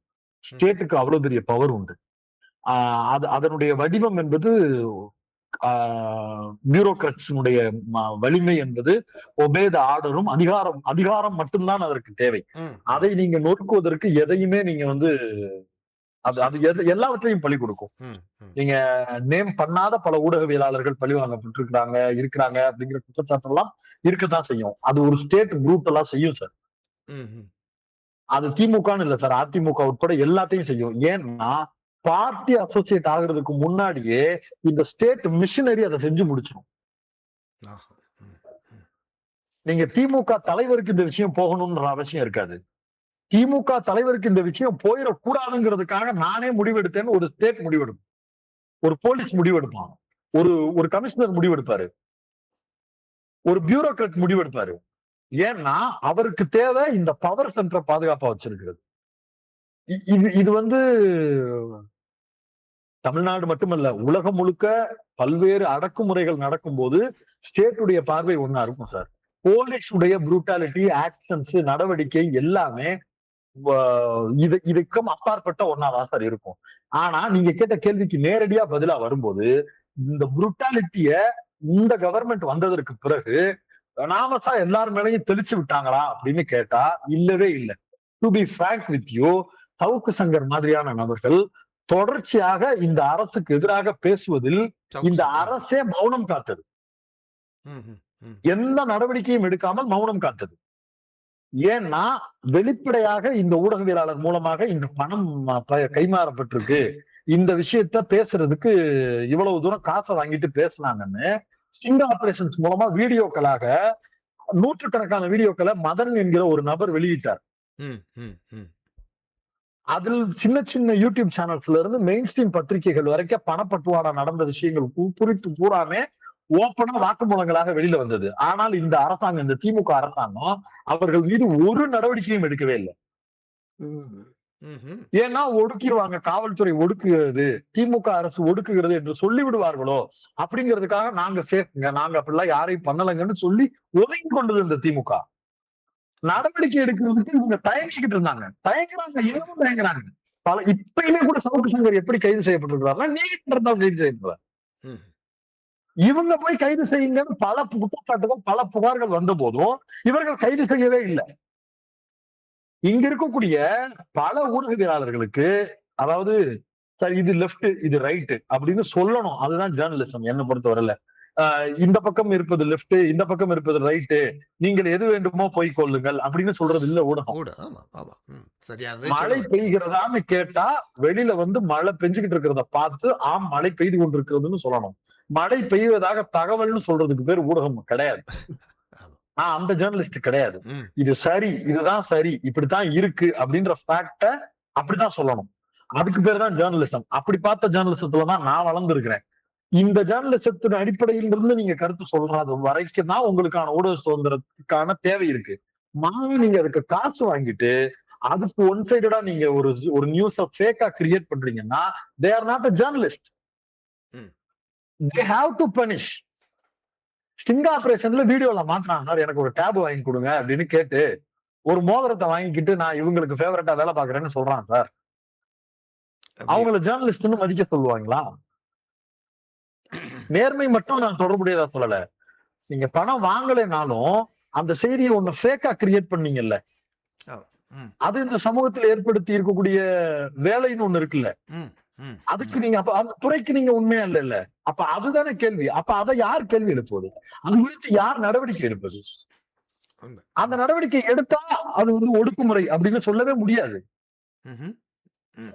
சவுக்கு சங்கர் என்கிற நபருக்கு மாலதி என்கிற நபர் அறிமுகமாகிறார். மாலதி என்கிற நபருக்கு தமிழ்நாட்டில் டி நகர் மாதிரியான ஒரு பெரிய இடத்தில், வானகரம் மாதிரியான ஒரு பெரிய இடத்தில் கோடிக்கணக்கான ரூபாய் அபார்ட்மெண்ட் அவர் பெயரில் ரிஜிஸ்டர் செய்யப்படுகிறது. 1 இல்ல 2, 3 இடங்களில் ரிஜிஸ்டர் செய்யப்படுகிறது. டாக்குமெண்ட்ஸ் எடுத்து வெளியில போடுறோம். யார் யார் எல்லாம் அந்த அக்கௌண்ட்டுக்கு பணம் போச்சுன்னு கவர்மெண்ட்டுக்கு தெரியும். They can easily trace. ஆனா நடவடிக்கை இல்ல. என்ன சொல்லுவீங்க? நாங்க டிஎம்கேக்கு எதிராக பேசுறோம். தப்பு. நீங்க நடவடிக்கை எடுங்க. அவங்க ஜேர்னலிஸ்ட்ன்ற பேர்ல வசூல் பண்ணிட்டு கோடி கோடியா காசு பார்த்துட்டு ஃபேக் நரேட்டிவ்காக ஒர்க் பண்ணிக்கிட்டு இருக்காங்க. They are not a journalist. You have to take action அப்படின்னு நாங்க பேசுறோம். இது இந்தியாக்கோ தமிழ்நாட்டுக்கோ ஆன ஒன்று இல்லை. தமிழ்நாட்டை விட உலக அரங்கில் ஜேர்னலிஸ்டை பாதுகாக்க வேண்டும் என்று சொல்லும் மேலத்தைய நாடுகளே அவர்களை நிதி கொடுத்து ஸ்பைகளாகவும் திரிவுபடுத்திய நியூஸை போட சொல்லியும் சொல்கிறார்கள். அவர்களை கொன்றுவிட்டால் இது ஒரு மனிதாபிமான அற்ற வேலை என்று சொல்கிறார்கள். அவை ஜேர்னலிஸ்டை வைத்து தமது டிப்ளோமேட்டிக் வேலைகளையும் ஸ்பை வேலைகளையும் செய்வதற்காக உலக அரங்கில் அத்தனை பேருமே செய்து கொண்டிருக்கும் போது இந்த ஃபேக் நியூஸ் பரவுவதை தடுப்பது மிக கடினமாக இருக்கிறது இல்லையா? இறுதியாக நான் என்னிடம் இருக்கக்கூடிய ஒரு கேள்வி, அதாவது என்ன சொல்வதென்றால், இந்த திமுக கட்சி, அதிமுக கட்சி எல்லாமே திராவிட சிந்தனை என்ற ஒன்றிலிருந்து வந்தவை. தந்தை பெரியார் என்ற அடிப்படையில் வளர்ந்த தத்துவங்களினால் ஈர்க்கப்பட்ட மக்களினால் கட்டமைக்கப்பட்ட கட்சிகள், கட்டுறுதியாக வளர்க்கப்பட்ட கட்சிகள். இந்த திராவிட சிந்தனை என்பது தமிழ்நாட்டிலே இன்று இப்போது இருக்கக்கூடிய நவீன ஊடகங்கள், நவீனத்துவம், என்ன சொல்வது, பன்முகப்படுத்தப்படுகின்ற உலக சூழ்நிலைகள் போன்றவற்றினால் இன்னமும் திராவிட கொள்கை, திராவிடத்துக்கான இந்த தேவை என்பது தமிழ்நாட்டிலே இந்த தேர்தல்களினால் மீளவும் கட்டி வளர்க்கப்படுகிறது என்று நீங்கள் நம்புகிறீர்களா? அதற்கான தேவை இன்னமும் இருக்கிறது தமிழ்நாட்டில் என்று கேட்டால் என்ன சொல்றீங்க? ஆப்வியஸா அதற்கான தேவை இன்னும் அதிகமாகவே இருக்கிறது. நீங்க ஆப்போசிட்ல இருக்கக்கூடிய எதிரிகள் யாரா இருக்கிறாங்கன்றதை பொறுத்து நம்முடைய தேவைகள் இன்னும் வலிமையாக உருவாகி கொண்டே இருக்கு. வலதுசாரி பாசிசம் என்று ஒன்று உருவாகும் போது, அது மதவாத அடிப்படையில் என்று ஒன்று கட்டமைக்கப்படும் போது, அதற்கு எதிரான அரசியல் தத்துவம் தான் சரியானது என்று இந்த மக்களால் நம்பப்படும். அந்த மக்கள் அதை இன்னும் இன்னும் அதிகமாக கொண்டாடுவார்கள். Very simple. ஸ்ட்ராங்கான வில்லன் இருக்கும்போது தான் ஸ்ட்ராங்கான ஹீரோ எமர்ஜ் ஆக முடியும். பெரியார் காலத்திற்கும் தேவையான நபராக ஒருபோதும் இருக்க போவது இல்லை அப்படின்ற வாதம் அறிவியலாளர்களால் சொல்லப்படுகிறது. ஏன்? ஒரு தத்துவம் எப்படிங்க எல்லா காலத்துக்கும் பொதுவா இருக்கும் அப்படிங்கிறது தியரி, மறுக்கல. ஆனா அந்த தத்துவத்தையே வெல்ல முடியாத அளவிற்கு வீக்கான ஒரு தத்துவம் இருந்துகிட்டே இருக்குன்னா அந்த தத்துவம் தானே சுப்ரீமா இருக்கும். அந்த தத்துவத்தை நீங்க பைபாஸ் பண்ணணும்னா அந்த தத்துவம் சொன்னது பொய்ன்னு நிரூபிச்சுட்டு அதை விட பெட்டர் வேர்ல்டு ஒண்ணு இருக்கு அப்படின்னு நீங்க ஒரு அவதார் வேர்ல்டு காட்டணும். மாறா நீங்க என்ன பண்றீங்கன்னா அதை விட பிற்காலத்துக்கான ஒரு உலகத்தை காட்டும் போது இதை விட இது பெட்டர் தாண்டான்னு சொல்லி இது அங்கேயே நின்றுகிட்டே இருக்கு. இது கிட்ட வரவே முடியல. இதை நீங்க ஓவர்டேக் பண்ணணும்னா இதை விட மோர் அட்வான்ஸ்டா நீங்க ஒண்ணு சொல்லும் போது இது ஆட்டோமேட்டிக்கா மறைஞ்சு போயிடும். இன்னைக்கு தமிழ்நாட்டு அரசியல்ல மட்டுமல்ல, இந்திய அரசியலிலேயே அப்படியான ஒரு தத்துவம் அடையாளப்படுத்தப்படவில்லை. அதனால் இந்த தத்துவம் எப்போதும் நிற்கும். ஏன் இதை உறுதியா சொல்றேன்னா, வட இந்தியாவில் பாஜகவை வெல்ல முடியாமல் இருப்பதற்கு, தொடர்ச்சியாக ஒரு ஆட்சி வெல்ல முடியாமல் இருப்பதற்கு பின்னால் இருக்கக்கூடிய ஒரே காரணம் ஐடியாலஜி தான். தமிழ்நாட்டின் ஒரு கட்சி பாஜகவை மீண்டும் மீண்டும் தோற்கடிப்பதற்கான ஒரே காரணம் ஐடியாலஜி தான். அங்க ஐடியாலஜி இல்ல, இங்க ஐடியாலஜி இருக்கு. எதன் அடிப்படையில் பாஜகவை நீங்க எதிர்க்கிறீங்கிறத சாமானியனுக்கு நீங்க கொண்டு போய் சொல்லிக்கிட்டே இருக்கணும். இவன் வந்தாலும் இதைத்தான் செய்ய போறான், அவன் வந்தாலும் இதைத்தான் செய்ய போறான்றதுனாலதான் அதிமுக திமுகன்றது வருது. இவன் மட்டும் வந்துடவே கூடாதுன்றது இருக்கிறதுனாலதான் பாஜக ஜெயிக்கவே மாட்டேங்குது. ஆனா நாட்டுல காங்கிரஸ் வந்தாலும் இதைத்தான் செய்ய போறான், பாஜக வந்தாலும் இதைத்தான் செய்ய போறான். நீயே இருந்துடுறான்னு காங்கிரஸை இருக்க வச்சுக்கிட்டு இருக்கிறானா? கிடையாது. பாஜக, அப்புறம் எடுத்துட்டே இருக்கலாம். பாஜக எப்ப இன்னும் ஸ்ட்ராங்கான அப்பர் ஹேண்ட் எடுக்கிறான்னா, இவனை விட சுப்ரீம் பவர்ஸ் இவன்கிட்ட இருக்கிறான்ற தோற்றத்தை இவன் காட்டிக்கிட்டே இருக்கிறான் பாஜக. அதனால காங்கிரஸ இல்லாம பண்ணிக்கிட்டே இருக்கக்கூடிய வேலையை செஞ்சுக்கிட்டே இருக்கலாம். இன்னொன்னு, மனிதர்களுக்கு ஈஸியா கிடைக்கக்கூடிய பெருமிதம் சாதியும் மதமும். ஆமா. நம்ம அதை தேட வேண்டிய தேவையே இல்லை. நம்ம பிறக்கும் போதே அது நம்மளுக்கு ஆட்டோமேட்டிக்கா வரணும். அந்த பெருமிதத்தின் எக்ஸ்ட்ராவா எனக்கு எந்த விதமான உழைப்பும் இல்லாம கிடைக்கிற ஒண்ண நான் கன்சியூம் பண்ணி வச்சிருக்கிறேன்ற பிரிவிலேஜ் எனக்கு கிடைச்சிருது இல்ல.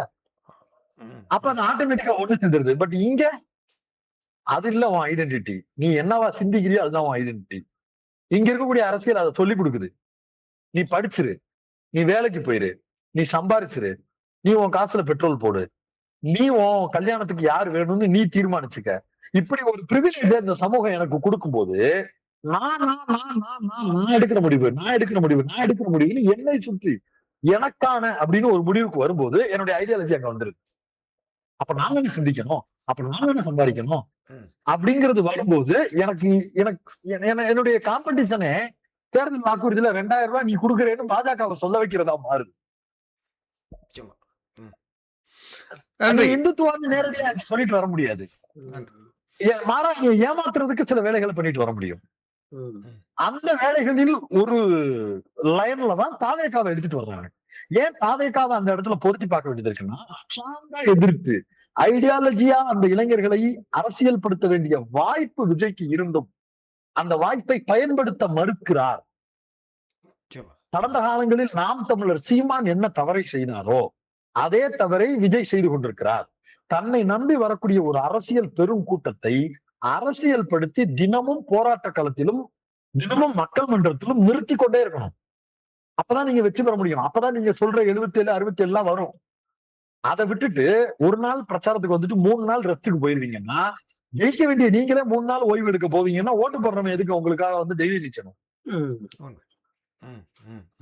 ஆனா திமுக அதை செய்யாது, அதிமுக அதை செய்யாது. குப்பையோ கோபுரமோ அன்னைக்கு நான் தான் தலைப்பு செய்தின்னு களத்துக்கு அவன் தான் வருவான். ஆனால் ஒரு கேள்வி ஞாபகத்தில் வந்ததால் கேட்கிறேன். இந்த திராவிட சிந்தனைக்கு எதிராகத்தான் நாம் தமிழர் தமிழ் தேசியம் என்ற சிந்தனையை வைத்தார். பெரியாரை கூட மிக கடுமையாக விமர்சிக்கிறார். அவருக்கும் ஒரு ஒரு ஒரு குறிப்பிட்ட சதவீத வாக்குகள் தொடர்ச்சியாக கிடைத்து கொண்டிருக்கிறது. இது தமிழ் தேசியம் என்ற விடயத்தை தமிழகத்தில் தொடர்ச்சியாக வளர்த்தெடுப்பதற்கு இது ஒரு அடிப்படையாக அமைய போகிறதா, அல்லது தொடர்ச்சியாக திராவிட தமிழ் தேசியம் இரண்டுமே அங்கு ஒன்றோடு ஒன்று முட்டி மோதிக்கொண்டுதான் பயணிக்கப்பட போகிறதா? தமிழ்நாட்டுல சீமான் பேசுவது தமிழ் தேசியம் அல்ல, which is very clear. இதால இந்த கருத்தால் எந்த எதிர்வாதம் வந்தாலும் நான் அதுக்காக ஆர்கியூ பண்ண தயாரா இருக்கிறேன். ஏன்னா நான் ஈழ போராட்டத்தில் களத்தில் நின்றுவேன். ஈழ அரசியல் குறித்தான புரிதல்கள் எனக்கும் உண்டு. தமிழ் தேசிய அரசியல், தமிழ் தேசியத்திற்கென்று ஒரு நிலம், தமிழ் தேசிய அரசியலுக்கான தேவை, இது எல்லாம் குறித்து எனக்கும் ஒரு வாசிப்பு உண்டு, எனக்கும் ஒரு புரிதல் உண்டு.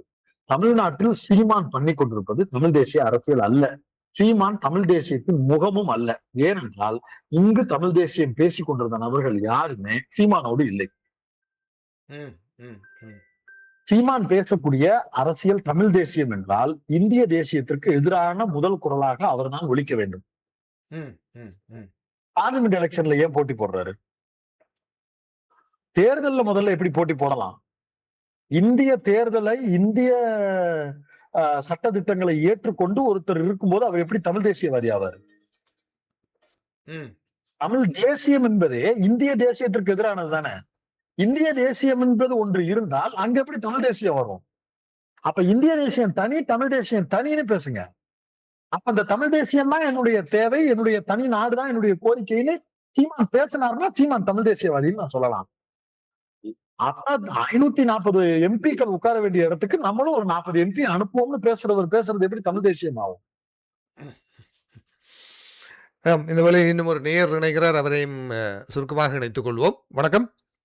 வணக்கம், நான் சாமி பேசுகிறேன் மெல்பர்ன்ல இருந்து. பேசுங்கள் சாமி. வணக்கம். பல ஊடகங்கள்ல வர செய்திகளையும் அந்த டெலிவிஷன்ல பார்த்து தொலைக்காட்சிகள்ல வரதையும் பார்க்கும்போது அந்த கூட்டமாக திமுக இருக்கிற கூட்டமும் அதிமுக இருக்கிற கூட்டமும் கிட்டத்தட்ட ஒரே அளவு, பல லட்சக்கணக்கான மக்கள். ஆனா விஜய்க்கு இருக்கிற கூட்டம் வந்து ரொம்ப அதிகம்தான். ஒரு காலத்துல நான் நினைச்சேன் திமுக தான் அறுதி பெரும்பான்மையோட வரும்னு சொல்லி. ஆனால் இப்பொழுது நான் நினைக்கிற ஒரு நெக்கா இருக்கலாம் வேண்டா, அதிமுக தான் பக்கத்துல இருக்குது. நிச்சயமா கொஞ்சம் கடுமையான போட்டியா இருக்கலாம் நினைக்கிறேன். விஜய் அவர்களுக்கு நான் நிற்கவில்லை, ஒரு 2, 3 அல்லது 5 அதிகம். மற்ற கட்சிகள் ஒன்றுமே இப்ப சீமானுடைய கட்சி எந்த இடத்துலயுமே டிபாசிட்டே எடுக்க முடியாது என்பதா என்னுடைய திட்டவட்டமான. நான் திமுக அதிமுகல பிளவிட்டாலும் சீமான கட்சியோட கட்டுப்பணத்தை எடுக்காது. சரியா? சாத்தியம், சாத்தியம். நீங்கள் சொல்வது சாத்தியம். சரி, ஏதாவது கேள்விகள் இருக்கிறதா? கேள்வி என்றால் இதை பற்றி அவர் என்ன நினைக்கிறார், அவருடைய கருத்தை அறிய ஆசைப்படுகிறேன். இல்ல, அவரு இதுக்கு முன்னாடி நான் இந்த கேள்விக்கான பதில் தான் பேசிட்டு இருந்தேன். இப்போ சத்யா சாருக்கு ஒரு மெசேஜ், ஒரு இமேஜ் ஒண்ணு அனுப்பியிருக்கிறேன். அது வாய்ப்பு இருந்தா டிஸ்பிளே பண்ண முடியுமான்னு பாருங்க. வாட்ஸ்அப்பில் போட்டுருக்கீர்கள்? வாட்ஸ்அப்ல போட்டிருக்கேன்.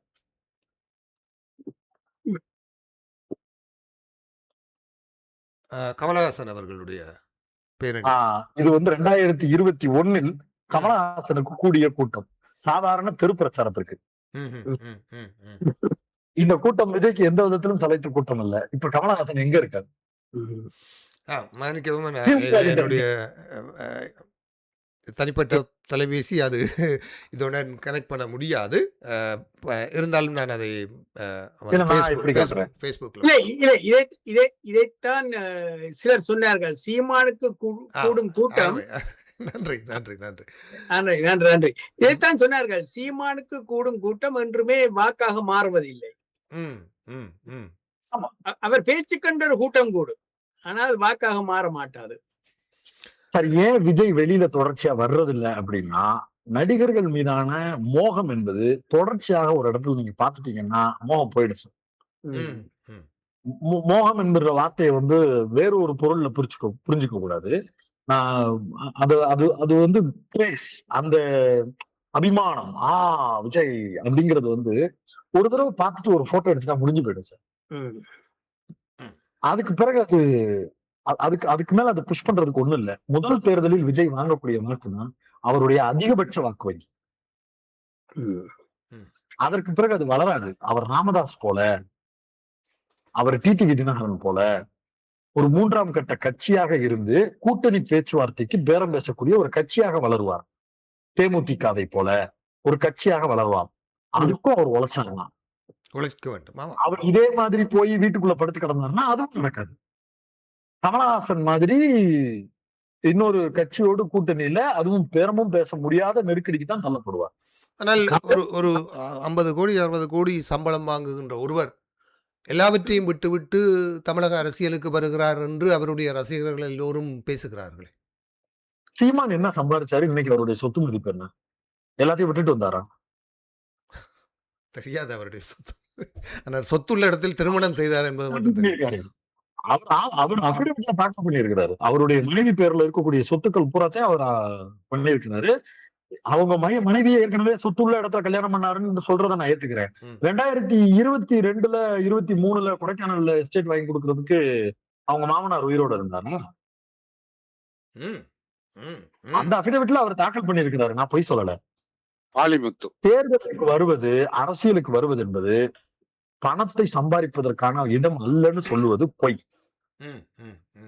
முதலில் உங்களை ப்ரூவ் பண்ற வரைக்கும் தான் நீங்க வந்து அந்த காசை செலவு பண்ணுவீங்க. ஒன்ஸ் நீங்க உங்களுடைய ஓட்டை அச்சீவ் பண்ணிட்டீங்கன்னா, இப்ப அதிகபட்சம் அவரோட சம்பளம் எவ்வளவு சார் சொல்றாங்க? 200 கோடி சொல்றாங்களா? ஒரு தொகுதிக்கு 1 கோடி வாங்கினா கூட 234 கோடி சார்.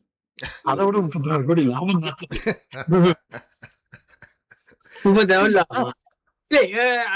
நானும் நீங்கள் நேற்று போலே நினைத்தேன். விஜயகாந்த் போல அடுத்த தேர்தலில் 60 சீட் வேண்டிக் கொண்டு யாருடன் இணைவாரோ என்று. 10-15% வாக்கெடுத்தால் அடுத்த தேர்தலில் யாருடன் இணைந்து கேட்கக்கூடிய சாத்தியக்கூறு உண்டு. ஆனால் அதற்கிடையில் அவருக்கு கேண்டிடேட்டை செலக்ட் பண்ண இடம் இல்லையே 60 கொடுத்தாலும். ம், ம். சார் 60 வாங்கி அவர் ஒருவேளை 30 ஜெயிச்சாருனாலும் 30 கேண்டிடேட்டும் அவரோட இருக்க மாட்டாங்க. அங்க போயிடுவாங்க. ஆமா சார், ரொம்ப அரசியல் வந்து வெளியில இருந்து பாக்குறது இல்ல சார், அது கிரவுண்ட். அது இடையில அது சற்று நீங்க வந்து பேசினாலும் அந்த 30 நபர்களை நம்புவது இருக்குல்ல, அவரு I am not telling that அவருடைய தனிப்பட்ட வாழ்க்கையை பத்தி சொல்லல, நான் இந்த ஜெனரல் ஒப்பீனியன் சொல்றேன். அவரால் அவருடைய குடும்பத்தில் இருக்கக்கூடிய நபர்களுடைய நம்பிக்கையை கூட பெற முடியாத ஒரு வீக்கான பொசிஷன்ல இருக்கிறாரு. நான் அந்த பொசிஷனுக்காக அதை சொல்றேன். அவருடைய துணைவியார் அவருக்கு எதிரான நிலைப்பாட்டில் இருக்கிறார், அவருடைய குழந்தைகள் அவருக்கு எதிரான நிலைப்பாட்டில் இருக்கிறார்கள், அவருடைய தந்தை அவருக்கு எதிரான நிலைப்பாட்டில் இருக்கிறார், அவருடைய தாய் அவருக்கு எதிரான நிலைப்பாட்டில் இருக்கிறார். அதனால்தான் அவருக்கு ஆதரவாக அவர்கள் யாரும் பொதுவெளியில் வந்து கருத்து சொல்வதற்கு தயாராக இல்லை. வேறு வழியே இல்லாமல் யாராவது ஒரு மனைவி தன்னுடைய கணவன் தேர்தலில் போட்டியிட்டு வெற்றி பெற வேண்டும் என்று நினைத்தால் உள்ளுக்குள்ளேயே 1000 பிரச்சனை இருக்கட்டும், ஆனாலும் தேர்தல் நேரத்தில் அதை வெளியில வந்து சொல்லுவாங்களா? இல்லையா? இந்த நேரத்தில் அவர் வெளியில் வந்து சொல்லுகிறார் என்றால் அவர் எவ்வளவு தூரம் பாதிக்கப்பட்டிருப்பார்? நானும் சில வார்த்தைகள் பேச முடியுமா? சுருக்கமா சொல்லுங்கள், நேரம் கடந்து கொண்டே இருக்கிறது சாமி. இதுல இப்ப சொல்லிக்கல வந்து அவர் சொன்னது சரி. தேதிமுக வந்து அதிமுகவோட சேர்ந்த பிறகு விஜயகாந்த் எதிர்கட்சி தலைவராக வரக்கூடிய அளவுக்கு ஒரு 30-31 ஆசனங்களை பெற்றிருந்தார். விஜயும் அதே மாதிரி ஏதோ ஒரு கட்சியோட அதிமுகவோ திமுக சேர்ந்திருந்தால் ஒரு அளவுக்கு வர முடியும். அவருக்கு நிச்சயமாக வாக்கு வங்கியில வந்து ஒரு 2-3% வரக்கூடிய மொத்தமாக வரக்கூடிய சாத்தியக்கூறு இருக்குது வந்து. ஆனால் அவர் ஒன்றும் எம்ஜிஆர் கிடையாது. அவர் திடீரென்று வந்து அன்றைக்கு பேசுகிறார் வந்து ஜன திரள்கள் மத்தியில பேசுறார். என்ன பேசுறார்? உங்களுக்கு தெரியுமா, என்னுடைய வேலை தெரியுமா, உங்களுக்காக நான் போராடணும், உங்களுக்காக நல்ல வாழ்க்கையை பெற்று தர வேண்டுமெனக்காக எனக்கு ஒரு வழி இருக்கிறதுன்னு சொல்லும் போது நான் நினைக்கிறேன் அண்ணாமலையோ தெரியல, அவர் சொல்லியிருந்தார், இவர் என்ன வலி, இவருக்கு என்ன பிரசவ வலியா?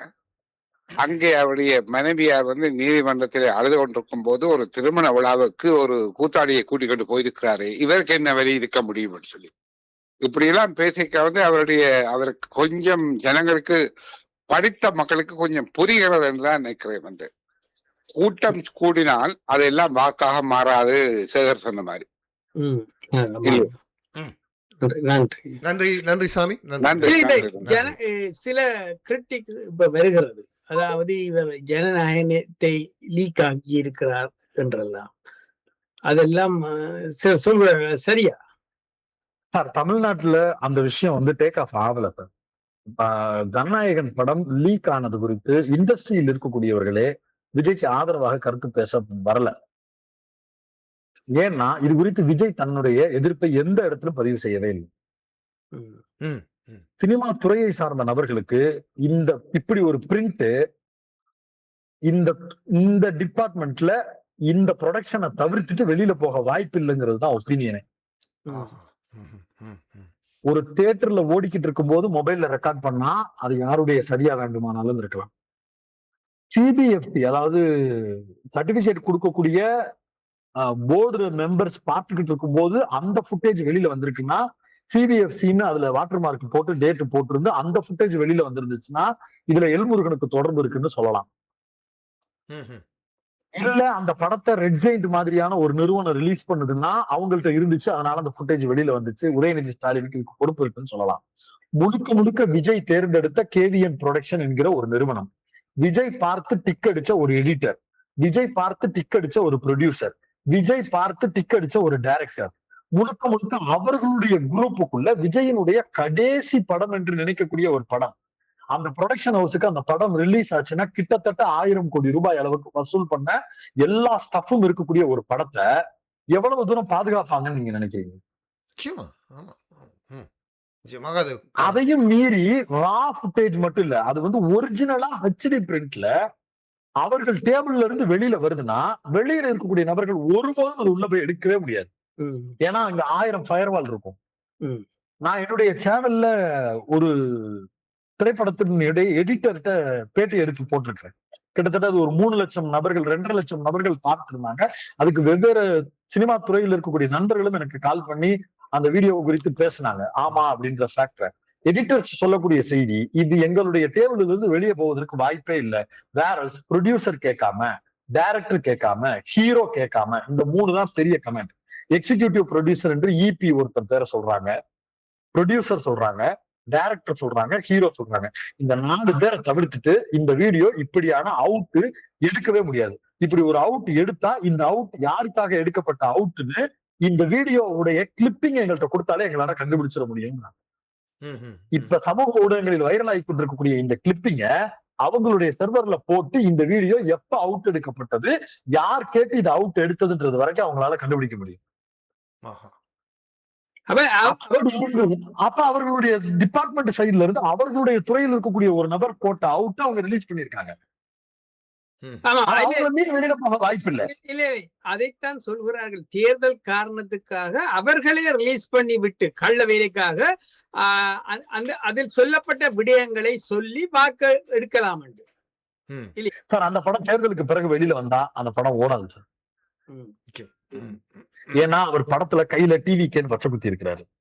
மாற்றம் வரணும்னா நீங்க எல்லாரும் ஓட்டு போடணும் அப்படின்னு சொல்லி முடிக்கிறாரு. இப்ப இந்த 2மே தேர்தலுக்கு பிறகு அந்த படம் வந்துச்சுன்னா அது செல் ஆகாது சார். அதாவது ஒரு இந்த டைமுக்கு வெளியாக வேண்டிய ஒரு படத்தை இதுக்கு பிறகு நீங்க எடுத்து ரிலீஸ் பண்றது வேஸ்ட்ன்ற சென்ஸ் தான் அது. இப்ப இவருக்கு இருக்கக்கூடிய நெருக்கடி என்னன்னா தான் திரைப்பட உலகத்துக்கு திரும்பி வர வேண்டியது இருக்கு. அதனால அவர் இப்படி ஒரு சம்பவம் நடந்ததற்கு பிறகு இந்த நிறுவனத்திற்கு நான் செஞ்சு கொடுத்த இழப்பீடு, எனக்கு இந்த படம் வெளியானதால் ஏற்பட்ட இழப்பீடை மீட்டு கொடுப்பதற்காக நான் இன்னொரு படம் நடிக்கிறேன்னு சொல்லி என்ட்ரி கொடுக்க போறார். எல்லாம் காரணத்துடன் தான். அவ்வளவுதான். நான் இதே தேர்தல் முடிவுக்கு பிறகு அப்படி ஒண்ணு நடந்ததற்கு பிறகு இதே மாதிரி என்னை ஒரு மீட்டிங் கூப்பிடுங்க, நான் வந்து அப்ப பேசுறேன். He will come. அருமை. என்னென்றால் மில்டன், ஈழத்தமிழ் மக்களுக்கு தமிழ்நாட்டு அரசியல் தொடர்பான ஆர்வம் எல்லாம் இருக்கிறது. ஆனால் அந்த களத்துக்குள் இருக்கக்கூடிய சூட்சுமங்கள், தேர்தலில் இருக்கக்கூடிய பல்வேறு விஷயங்கள், நாங்கள் இன்று பல விஷயங்கள் பேசவில்லை, சாதி அது இது என்று பல விஷயங்கள் இருக்கிறது. அவற்றிலே சில முக்கியமான நுணுக்கங்களை இன்று நீங்கள் நமது நேயர்களுக்கு தெளிவாக சொல்லி இருக்கிறீர்கள். அது ஒரு பெரிய விஷயம். அருமையாக விளங்கப்படுத்தி இருக்கிறீர்கள் இன்றைய தேர்தல் களத்தை. பொறுத்திருந்து பார்ப்போம்.